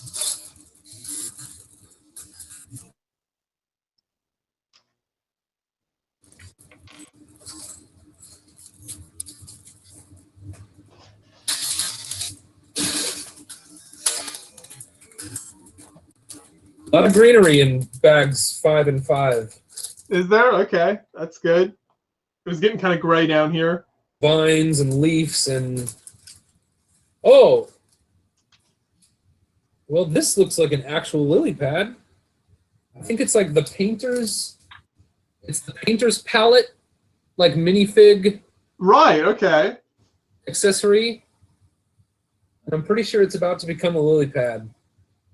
Well, there you go. And it certainly looks like that. Maybe it'll be something else. All right, and then we've got a little girl here with the short legs. Seems to me like they could figure out a way to make these short legs bend. You would think so.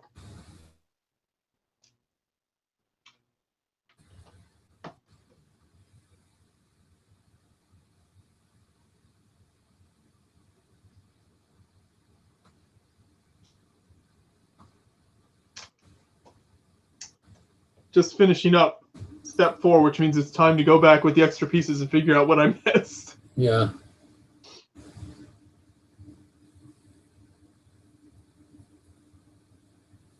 So is John beyond the brick in the chat? He is, yeah. He types anything you see typed in the chat from Beyond the Brick is him.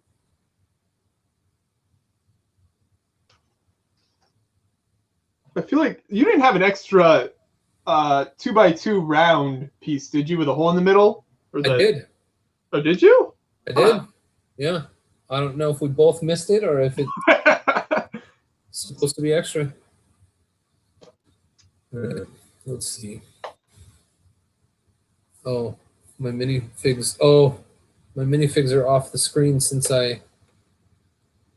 Oh, I gotta lower my. I forgot when I sat down to my build back into the. All right. What am I doing?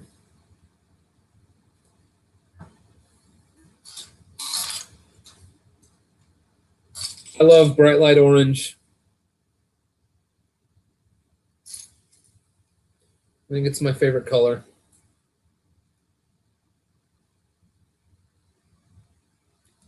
Oh, I don't hear you for some reason. Oh, I was muted. John was just coming in to let me know that shout out to is it Cow in the chat? K-O-U? Not sure exact pronunciation there. Thanks for the gift. We appreciate it. I like the tank in your avatar, Cow. That's true. Is it like a micro build tank? It's hard for me to tell. It's like bright green.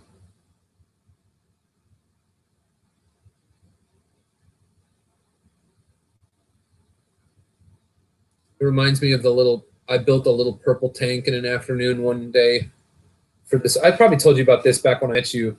This little, I made a 30-second stop motion animation YouTube video about, or Lego video about John and Hank Green, the Vlog Brothers. And it was John and Hank. It was the tune of Stacy's Mom Has Got It Going On. Yeah, no, that was great. I love that. They had made this joke on their podcast, and so I quickly the next day went to Bricks and Minifigs, got enough purple bricks to build a little tank. I pieced together a John and Hank minifig and made this YouTube video, and they commented on it. They commented on the Vlog Brothers YouTube channel commented on my video. That was one of the shining moments of my YouTube career so far. Yeah. I actually John replied to one of my comments last week. I commented on one of their videos really early after posting, and I guess it was just interesting enough to be one of the ones that they replied to, in the first hour after posting. But a reply from one of the Vlog Brothers is always a plus. yeah.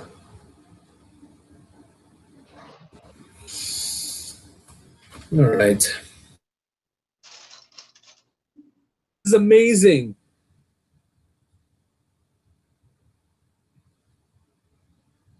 This whole awning is made out of crowbars. I think I thought that's what I thought I saw when I was watching the designer video. All those yeah, that's crazy. There's 20 or something, however many crowbars. Yeah, what I don't understand is it supposed to be they're supposed to sort of come up at the end? I don't know how to make that happen. I guess just by hand. They clip on there perfectly too. And they do. This is crazy. When you mentioned John Green, it reminded me I've been wanting to do a collab video with them because him and his wife are in Indianapolis, and his wife does the art assignment channel. Have you seen any of that stuff? I know about it. I haven't watched. So she works at the Indianapolis Art Museum, and I've been wanting to contact them and see if they would be interested in doing a collab video about Lego as art and talk about Lego artists. Oh, okay. That would be. I don't know if they would be interested in doing that at all, but I would enjoy doing that with them. Well, so the comment, the response that he made to me in their video last week was about Lego. So, John Hank, it was a video that Hank, was talking to John, and he said something about, okay, so they just sort of naturally bend. This is really interesting. Anyway, So he was talking about like the value. I think he was talking about like cryptocurrency and the value of like why anything has value, like why any money has value, you know? Right. And I said just in the comments, like as I was watching the video, I said something like in the secondary market works exactly the same way. And John's comment was, well, now I feel like I got to read it to you because you'll appreciate it, and it might help you sort of begin this conversation with them. How could I find what I said to them? Let me see real quick. It shouldn't be that hard, right? If I go to their channel, it wasn't that long ago. I think, was it Hank who made a Bitcoin cryptocurrency video? That's it. It's our Bitcoin story. Okay, so I should be able to find my comment. So I said the price of Lego bricks on the secondary market works exactly the same way. Thanks, Hank. And so then John said Lego bricks become a popular currency because boy would I make some money. John. So you never know. He might be. He's got a big collection going on there. So he must have some. So yeah, well, that's good to know. I definitely am planning to send them something and see if they're interested.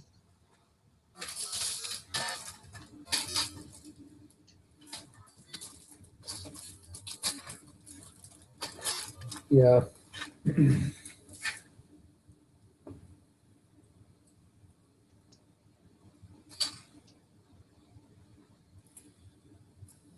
Yeah, let me know how that goes. Definitely. I expect to get a text message of like a selfie of you and John Green. Exactly. Yeah. Well, that'll be how you know how it went. Yeah. A little for a status report. That selfie. Although it didn't pan out.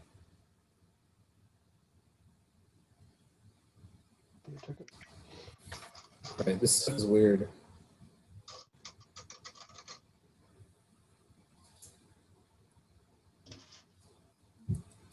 Huh. What's that? Okay.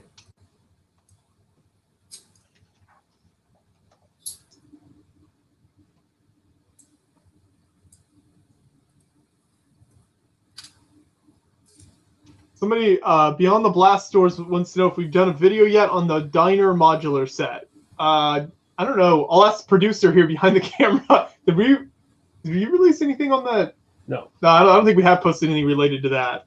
There is a designer video out there, though, that if you search around, you can watch. That was actually designed by Mike, who we were talking about earlier. It was on the 24-hour live stream. What did you say about the 24-hour live stream?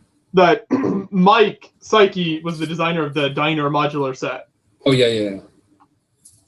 Yeah, yeah, that's, one of the reasons I'm like, I don't know if I can talk about this. Can I say this? One of the reasons I'm like not super excited about just doing like set reviews is because there's so many people doing great set reviews. Mm-hmm. Like, I don't feel like I'm adding anything to the conversation if I like do a set review. You know what I mean? No, that is true. It's a very saturated market, and more channels I feel like popping up doing that all the time. So yeah, that's why we don't go out of our way. It's pretty much only when someone contacts us with like a special offer or something to do a set review that we do it. But yeah, that's why we have never kind of actively gone down that path. We did years ago. We did experiment a bit with that. Just when we were trying different things before we started, focused so much on just the convention coverage, and did a few set reviews and stuff, and no one watched them, and it didn't seem to do well at all. So yeah, we kind of gave up at that point. But yeah, it's definitely a very saturated market.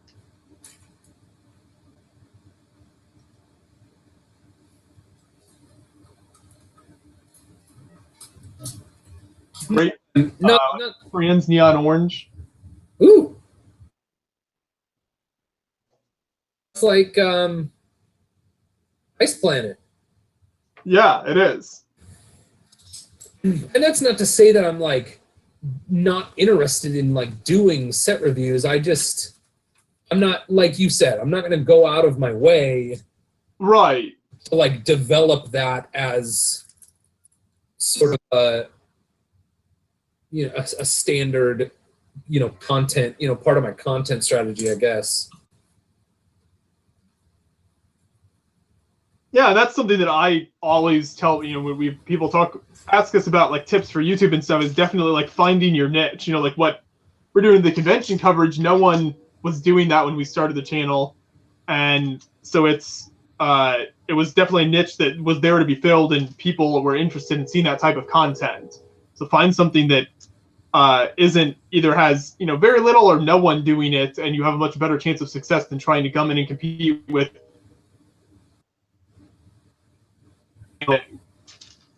Right. Oh, I've overlooked all these little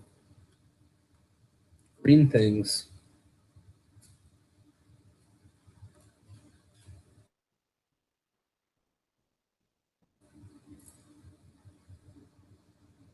Yeah, I'm loving the added greenery here. Really adds a nice element to the rest of the build when it combined with the water and like the gray building.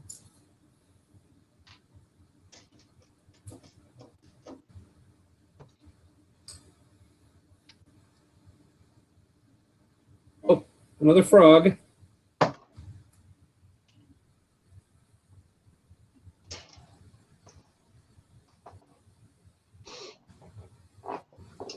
Dragon Bricks Productions says the Lego community is the best group of people on the internet. I think, you know, you might be right.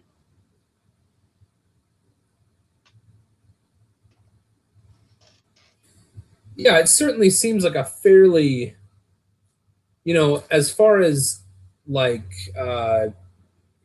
communities online go, there are some that can be pretty, oh, what's the word? There's some internet communities out there that can be kind of angry, you know? Yeah. In general.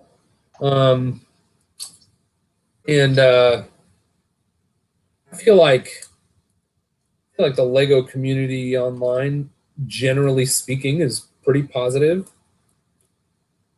Just out of the Lego related Facebook groups, that's I don't know if you follow like any of the Lego related Facebook groups very closely, but those tend not to be the greatest example of the online Lego community.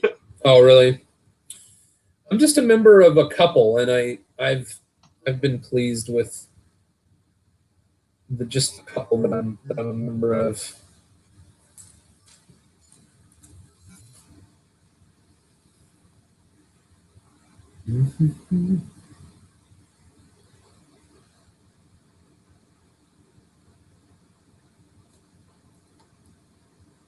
Like all these little plants not sticking in as well as I'd like them to. Yeah.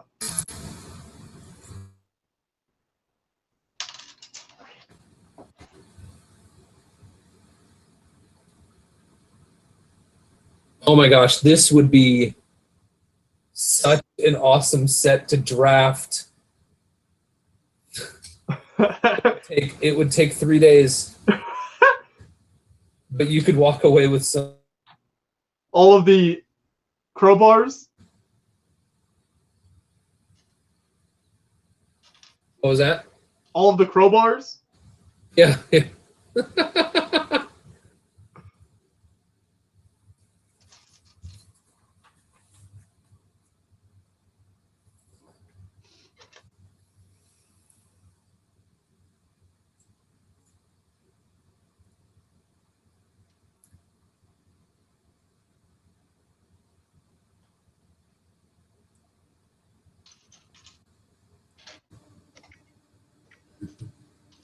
Rogue Runner says, if that were drafted, I would call dibs on the sushi instantly. I haven't even gotten to that part yet. We'll have to see what that's like. Yeah.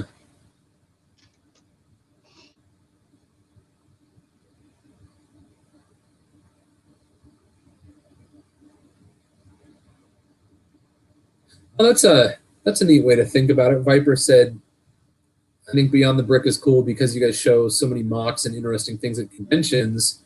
And people that do not have the chance to go to Lego conventions or even to go to the ones, all around the world, get to see those cool builds and ideas. Yeah, thanks, Viper. Yeah, appreciate it. Thank you very much. That's good to know.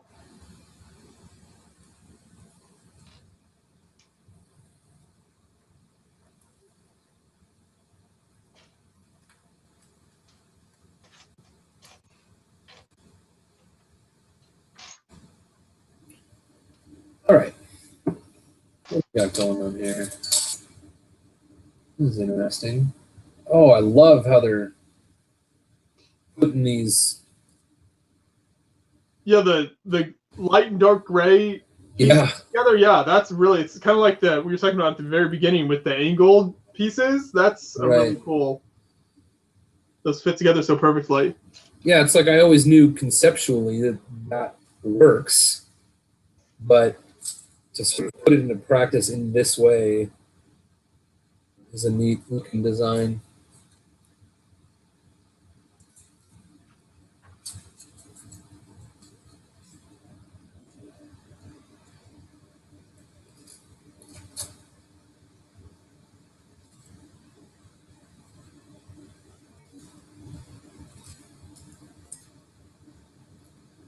So would you say, thinking back to our discussion about kind of setting about YouTube, would you say that has it been a goal for you to eventually have a YouTube channel that would be full-time, that you could do as your full-time job? Was that something that when you first started out was a thought that you would love to be able to do that if it ever reached that point? Or yeah, I think it always has. When I first opened a YouTube channel, it was only for the purpose of like uploading videos that needed to go somewhere, Right. But I'd say since about 2015, maybe 2014, I remember discovering Jang right after he changed his name from Lego Jang to Jang Bricks. And I don't think I remember that. Did he have like some Lego legal issues there, I guess? I don't think he had legal issues. I think he just realized, I don't know for sure, but I think he realized that he was getting big enough that he wanted to avoid legal issues. Right, okay. I could be wrong. No, that makes sense.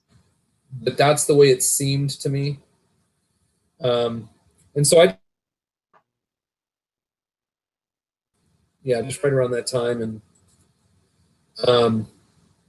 And I remember thinking, man, this is cool that someone can do this for a living, And and so then I started, I started a Lego channel, and what was I doing? I was just doing set reviews, and in my mind at the time, this is how I remember it. It's hard for me to. Time it seemed like Jang was only reviewing new sets, and I thought, well, how cool would it be to have a channel where I only review like super old sets? So I would just try to get my hand on vintage sets and do reviews, and I would start with like the ones that I had from the late 80s and early 90s. And then it was like, no sooner did I start a channel that he was doing old sets too.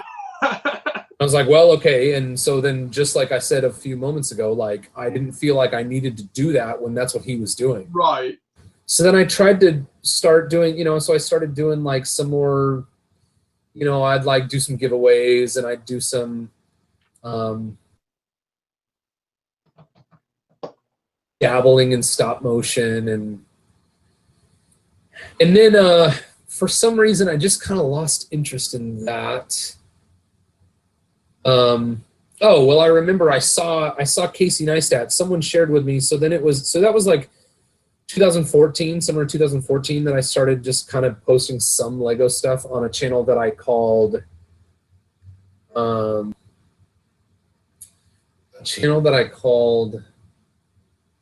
Brick Replay.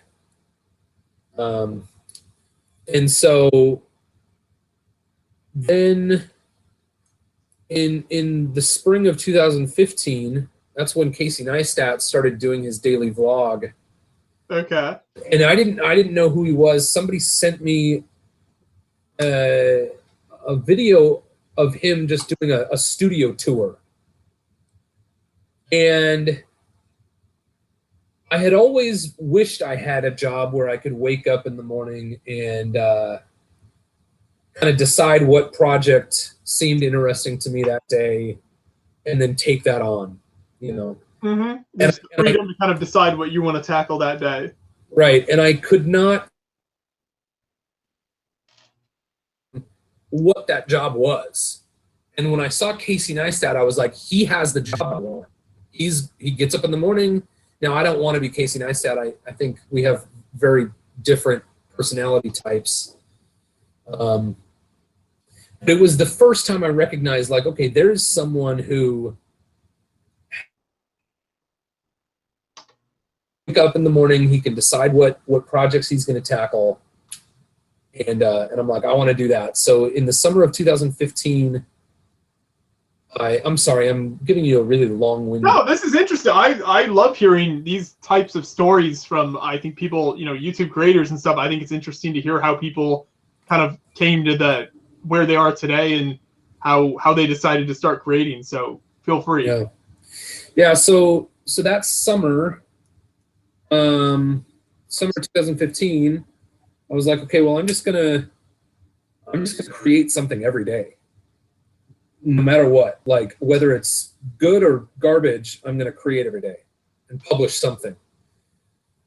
So for 107 days, I published something every day, and like I said, it was just whatever I could possibly throw up on that day, you know. And then I stopped because I went camping in like September. So I went from sometime in May to sometime over 100 days. I think I went for 107 days. And I went camping and wasn't going to have an internet connection. So I was like, all right, I'm just going to take a break. And then, of course, after I took a break, then I didn't publish anything for a really long time. Yeah. And then a couple months went by, and were like about my car. I had a Volkswagen Beetle at the time, and I had made some videos that were about toys because I had come out of a season where I was trying to plan to open my own toy store. And so the brand that I had developed for this toy store was Toy Replay, and that's what you see, you know, that became the name of my channel in late 2015, because after I took that break, I'd had a few of these Buzz Lightyear videos that I had made that just sort of took off, and where like, and I don't really mean take off. To me at the time, it seemed like they had taken off, right? Yeah, I mean, that stuff is all relative to the size Right. of your channel. I mean, I think back to the first time that we got a video on like CNET or a Gizmodo type of thing and how amazing that was when you're a tiny channel. That's incredible. Yeah. So then I took this name that I had developed for this toy store that I wanted to open, and it was Toy Replay, and I rebranded my channel. It was just the Boone Langston channel, and I rebranded it Toy Replay. And then I did that for, I guess, from the end of 2015 until, you know, I was still publishing stuff under the Toy Replay channel in 2017. But in 2017, I wanted to do less of like the toy stuff that's like, you know, a toy review of some mass-produced toys, and more of like sort of the custom stuff that I've built. And so I decided to change the name of my channel from Toy Replay to Boone Builds. So now that's what I'm working on. That's what I'm developing. It's, you know, a lot of Lego stuff, still certainly toy stuff, but just not not as much of the focus on the toys. I want to be able to like do a tool, talk about customizing some tool in my shop, or do some 3D printing stuff, and not feel like I'm bound by that like toy channel. Right. Yeah, exactly. And really, like, I love my kids and I like kids, but I didn't really intend to make a children's channel, Mm-hmm. So I was kind of in a weird place because, kids don't really,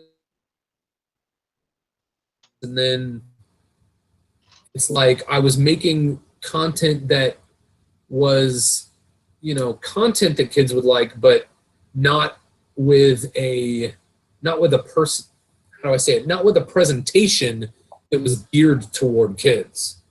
Right. Yeah, and I think that's an interesting sort of dichotomy though, that I think a lot of YouTube, I guess things revolving around toys, especially I think Lego is a good example where it's we've had some of that same thing where obviously Lego is primarily a kid's toy and we're talking to builders about Lego, and so I mean it has that appeal to kids because it is a kid's toy, but our videos are all pretty much with adults and they're kind of giving in-depth techniques and stuff, and so it's kind of that balance between obviously kids are big on YouTube and they're big into Lego, but we're also we talk to adults and that's who we're interviewing, and they're talking about it more in depth than most kids would probably be interested in. So trying to kind of find that balance and appeal to, you hope, as large a crowd as possible that kids and adults can watch together is the goal, but there is a balance there. Yeah. Right. Yeah. So that's why I renamed the channel, and I guess we'll see how it goes. I really imagine like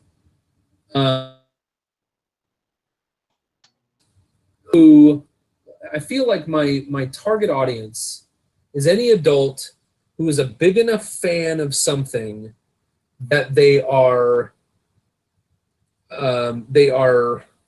compelled to create stuff that connects them to their fandom. So people that go to Comic-Con, and that's who I sort of imagine as being the audience that I want. So yeah, I don't know. Yeah, that you kind of go for the ultra fans of whatever it might be, Lego, or pick any number of things, I guess you could say, and that's kind of what you're going for. It's just people who are passionate about whatever their fandom is. Right. Which is nice, because then if they're passionate about that, they're obviously gonna hopefully get really into your content and your channel as well. So hopefully that would spill over there. Yeah. Did you ever read the what's it called? Primal Branding? I have not, no. It's by a, I don't know his first name, but I thought maybe it was related to you, but I guess not. Anyway, but he talks about Lego in there. It's fantastic. It is this fantastic read about, obviously applies to anyone trying to have a YouTube channel or any kind of company, where they need people to sort of, buy in. Anyway, it's just this really fantastic book about, the language and the culture and the traditions that you build into, your brand, and so in this case, a YouTube channel. But anyway. Mm-hmm. Yeah, and there's certainly a lot of good advice and books and stuff like that out there. So, am I talking too much? Someone said, "Does Boone have his own YouTube channel?" And John replied with my link. Am I talking too much about my channel? No, it's great. I think it's, we've got a lot of time to fill here with this build, so I think it's good to hear about it and see what you've got going on. Cool. Hopefully we get a few more followers over there. Yeah, well, I definitely have seen some growth. I really appreciate, since you guys have kind of given me some opportunities. It's been cool.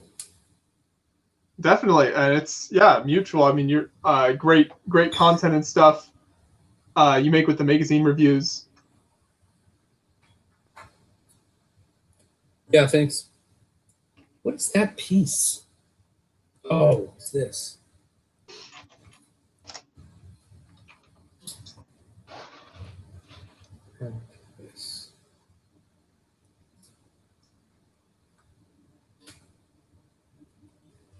That's nice.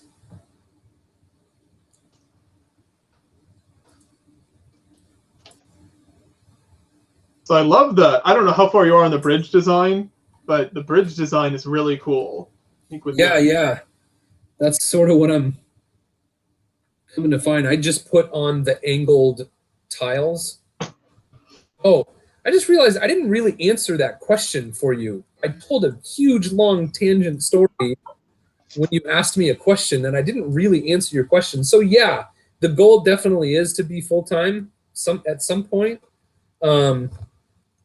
But that being said, and like I said it earlier, I've been doing this for too many years as a hobby for me to be too concerned about it becoming my, for me to be too worried about whether it does or not, or the rate at which I get there, Right, yeah. Because tons of people have hobbies that only take money from them. You know what I mean? Mm-hmm. So when I get a check in the mail from AdSense revenue, for whatever little amount it is each hobby, that gives me a little back. Yeah, and that's a great thing for sure.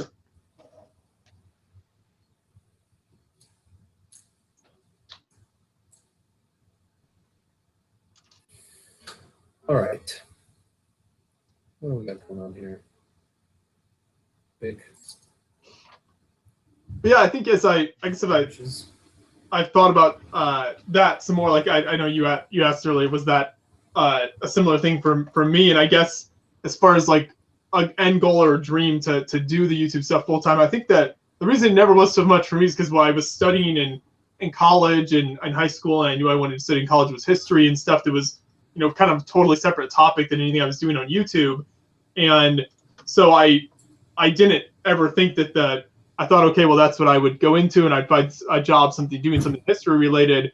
And then the YouTube channel just started to take off so unexpectedly as far as how big it got in the last couple of years I was in college, that it suddenly became an option to even do that full time when it never really had been before. And so I think that's why, for me, it was never like setting out to do that, because I thought I would always go in a different direction with what I studied in college, but it just happened to work out that way. Right. Yeah.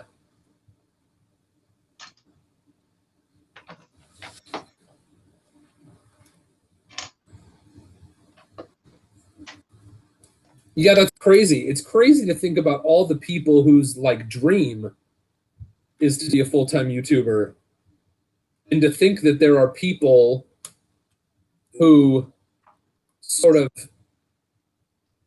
I don't want to say, what's the right word? I don't want to incredible amount of hard work that it requires, but that you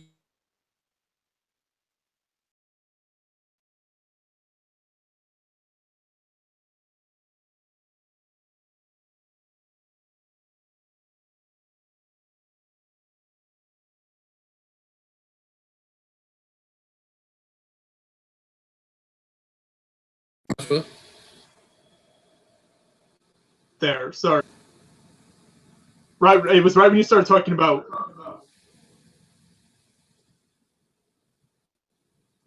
What happened? You dropped out for a minute there, so just repeat whatever the last like 30 seconds was there.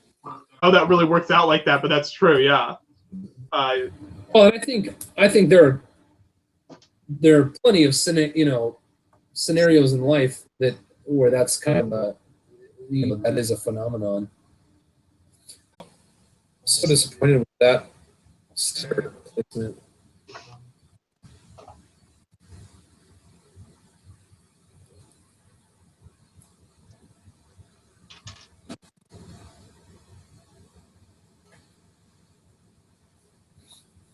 Though I feel better about the sticker placements, thinking that like I don't think it would be terribly uncharacteristic for like some of the signs in a city to be hanging a little crooked. It makes it more realistic. There you go.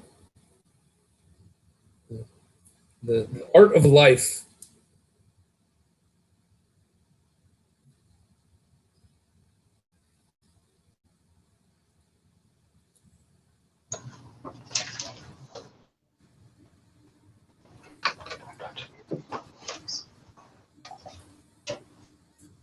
That light helps a lot. Light helps a lot. You change the color. Yes. Makeup style. I like makeup artists.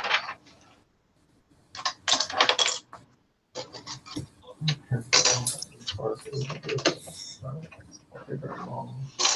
Oh, yeah. Yeah, that's really good. Like, I think that, yeah, people are saying it's back in chat. I think we might be having some technical problems. I don't know, might have been dropping in and out or something, but Okay. we're good now.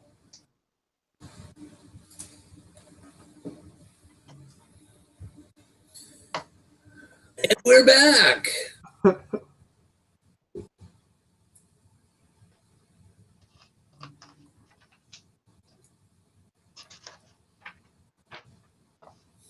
Reminds me of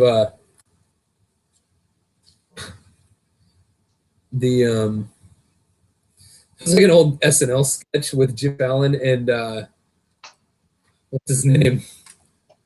Oh, Ben Affleck. So that's what these.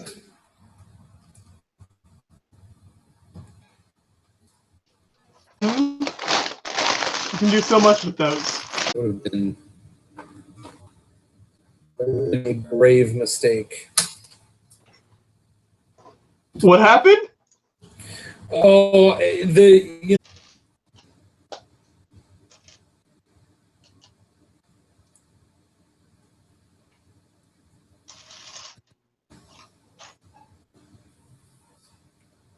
this, that. Did you end up with quite a few little extra pieces? Not a ton.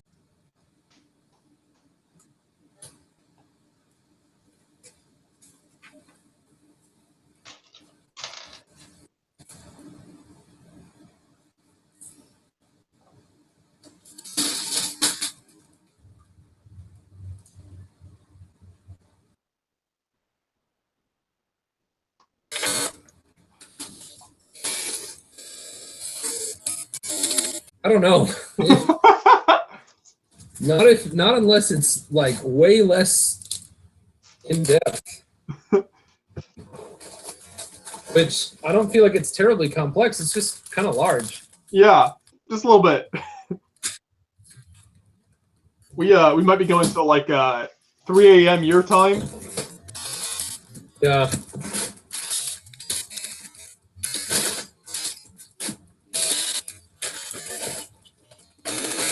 Sorry. I'll mute my. Did you have 3 bag 6? Yes, that sounds right.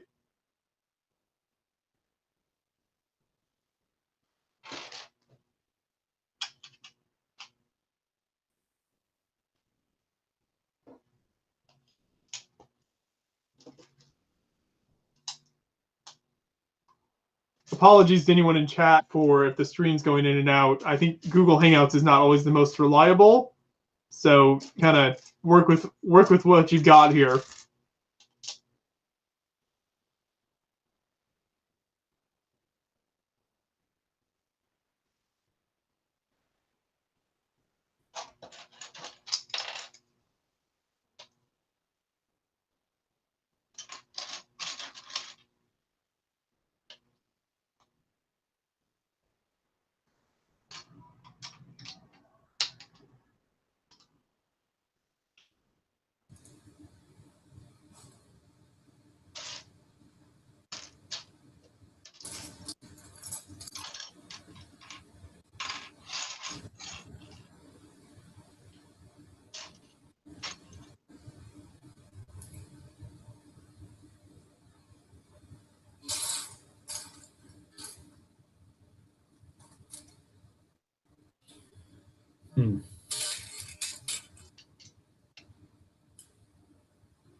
I like these printed window pieces. Yeah, those are great. I wonder how they decided, because there's you stickering other windows. I mean, basically stickering windows with like these trans clear pieces. So that's interesting that they decided not to do it with that.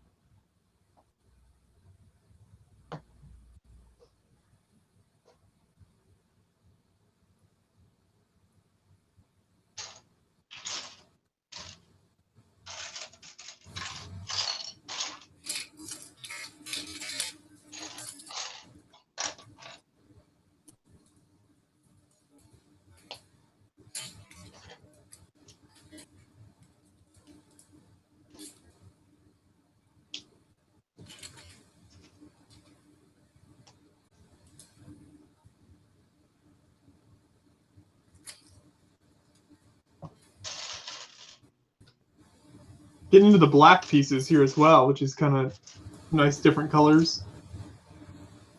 Yeah. Yeah. What's that? I was just gonna say, you know, the crowbars. We had the crowbars. Mm-hmm. Somebody asked, are you guys building two kits or different sections? And we're building two separate kits here. So we each have a copy of the set.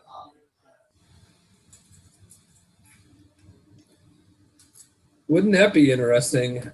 How would we make that happen if we each had half of the set? We could bring it together at Bricks Cascade. I guess so.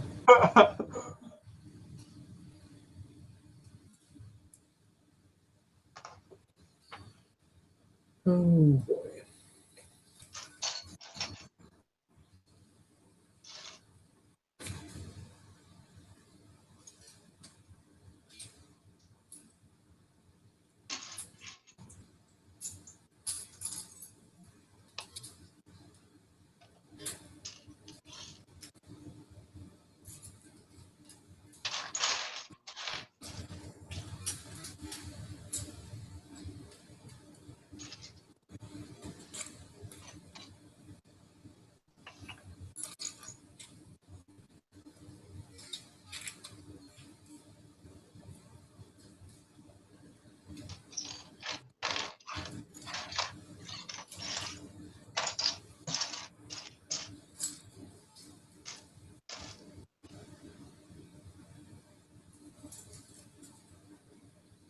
Just had one of those moments where I spent forever searching for a white one. But otherwise, they just it would be unclear what this is. Exactly. But because they're crooked, they're pillows. It's the magic of the subtle things.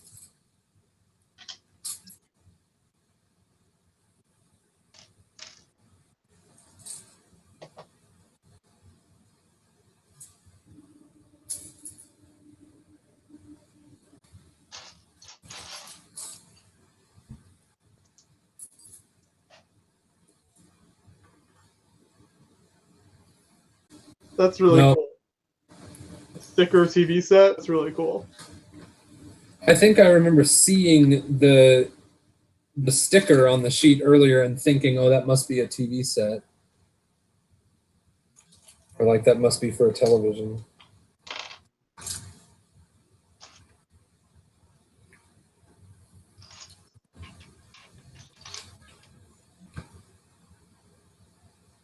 Oh, I see it. Yeah.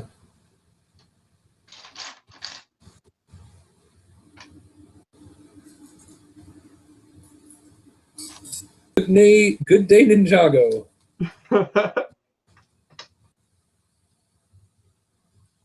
I'm glad you spent lots of time thinking really hard. and I don't think, you know, in I don't remember when in the 24-hour live stream that happened, that conversation. But I don't know, you know, it was towards the end. I think in my what was our state by the end of that thing? of not good. Yeah, I think that I said, like, I'm too old. Like, I don't know what dabbing is. But I thought about, like, other dances or other, like, moves over the years. And I don't know that it's an age thing. It's not that I don't know what dabbing is. I just, like, couldn't do it with confidence. But I don't know if it's an age thing. I think it's thanks to the fact that I have never, like, known any dance moves. And I think that's a different problem.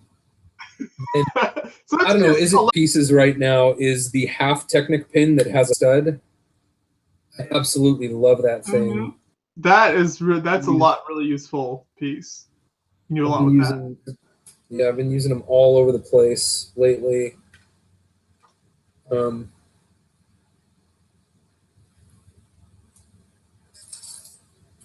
see, what time is it? All right, I got 6 minutes. Okay. Good under the wire.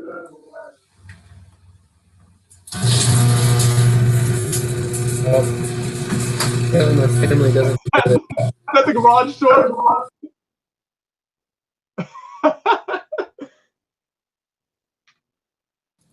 Yeah, that was the garage door. They must have been like, well, it's time. Oh, it's not 4:30 yet. Oh, I thought I said 4:30. I thought we were leaving at 4:45. But oh, you're fine.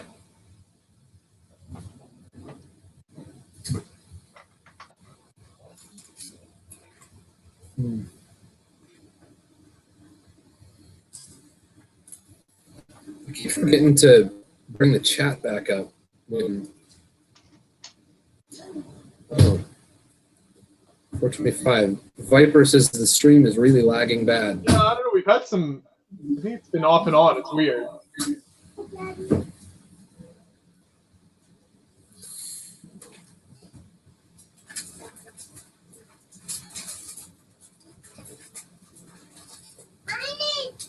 Really great. That certainly adds a lot to the build. Yeah, it's really a lot of fun, isn't it? Thanks to everyone who has joined us on the live stream and is still in the chat. Yeah, as a little bit higher ratio to talking priority, or I guess the weight the priority, more building, less talking. Something like that. Well, we'll figure it out. But yeah, thanks everyone for watching. Thanks a lot, Joshua. Yeah, thanks for joining me.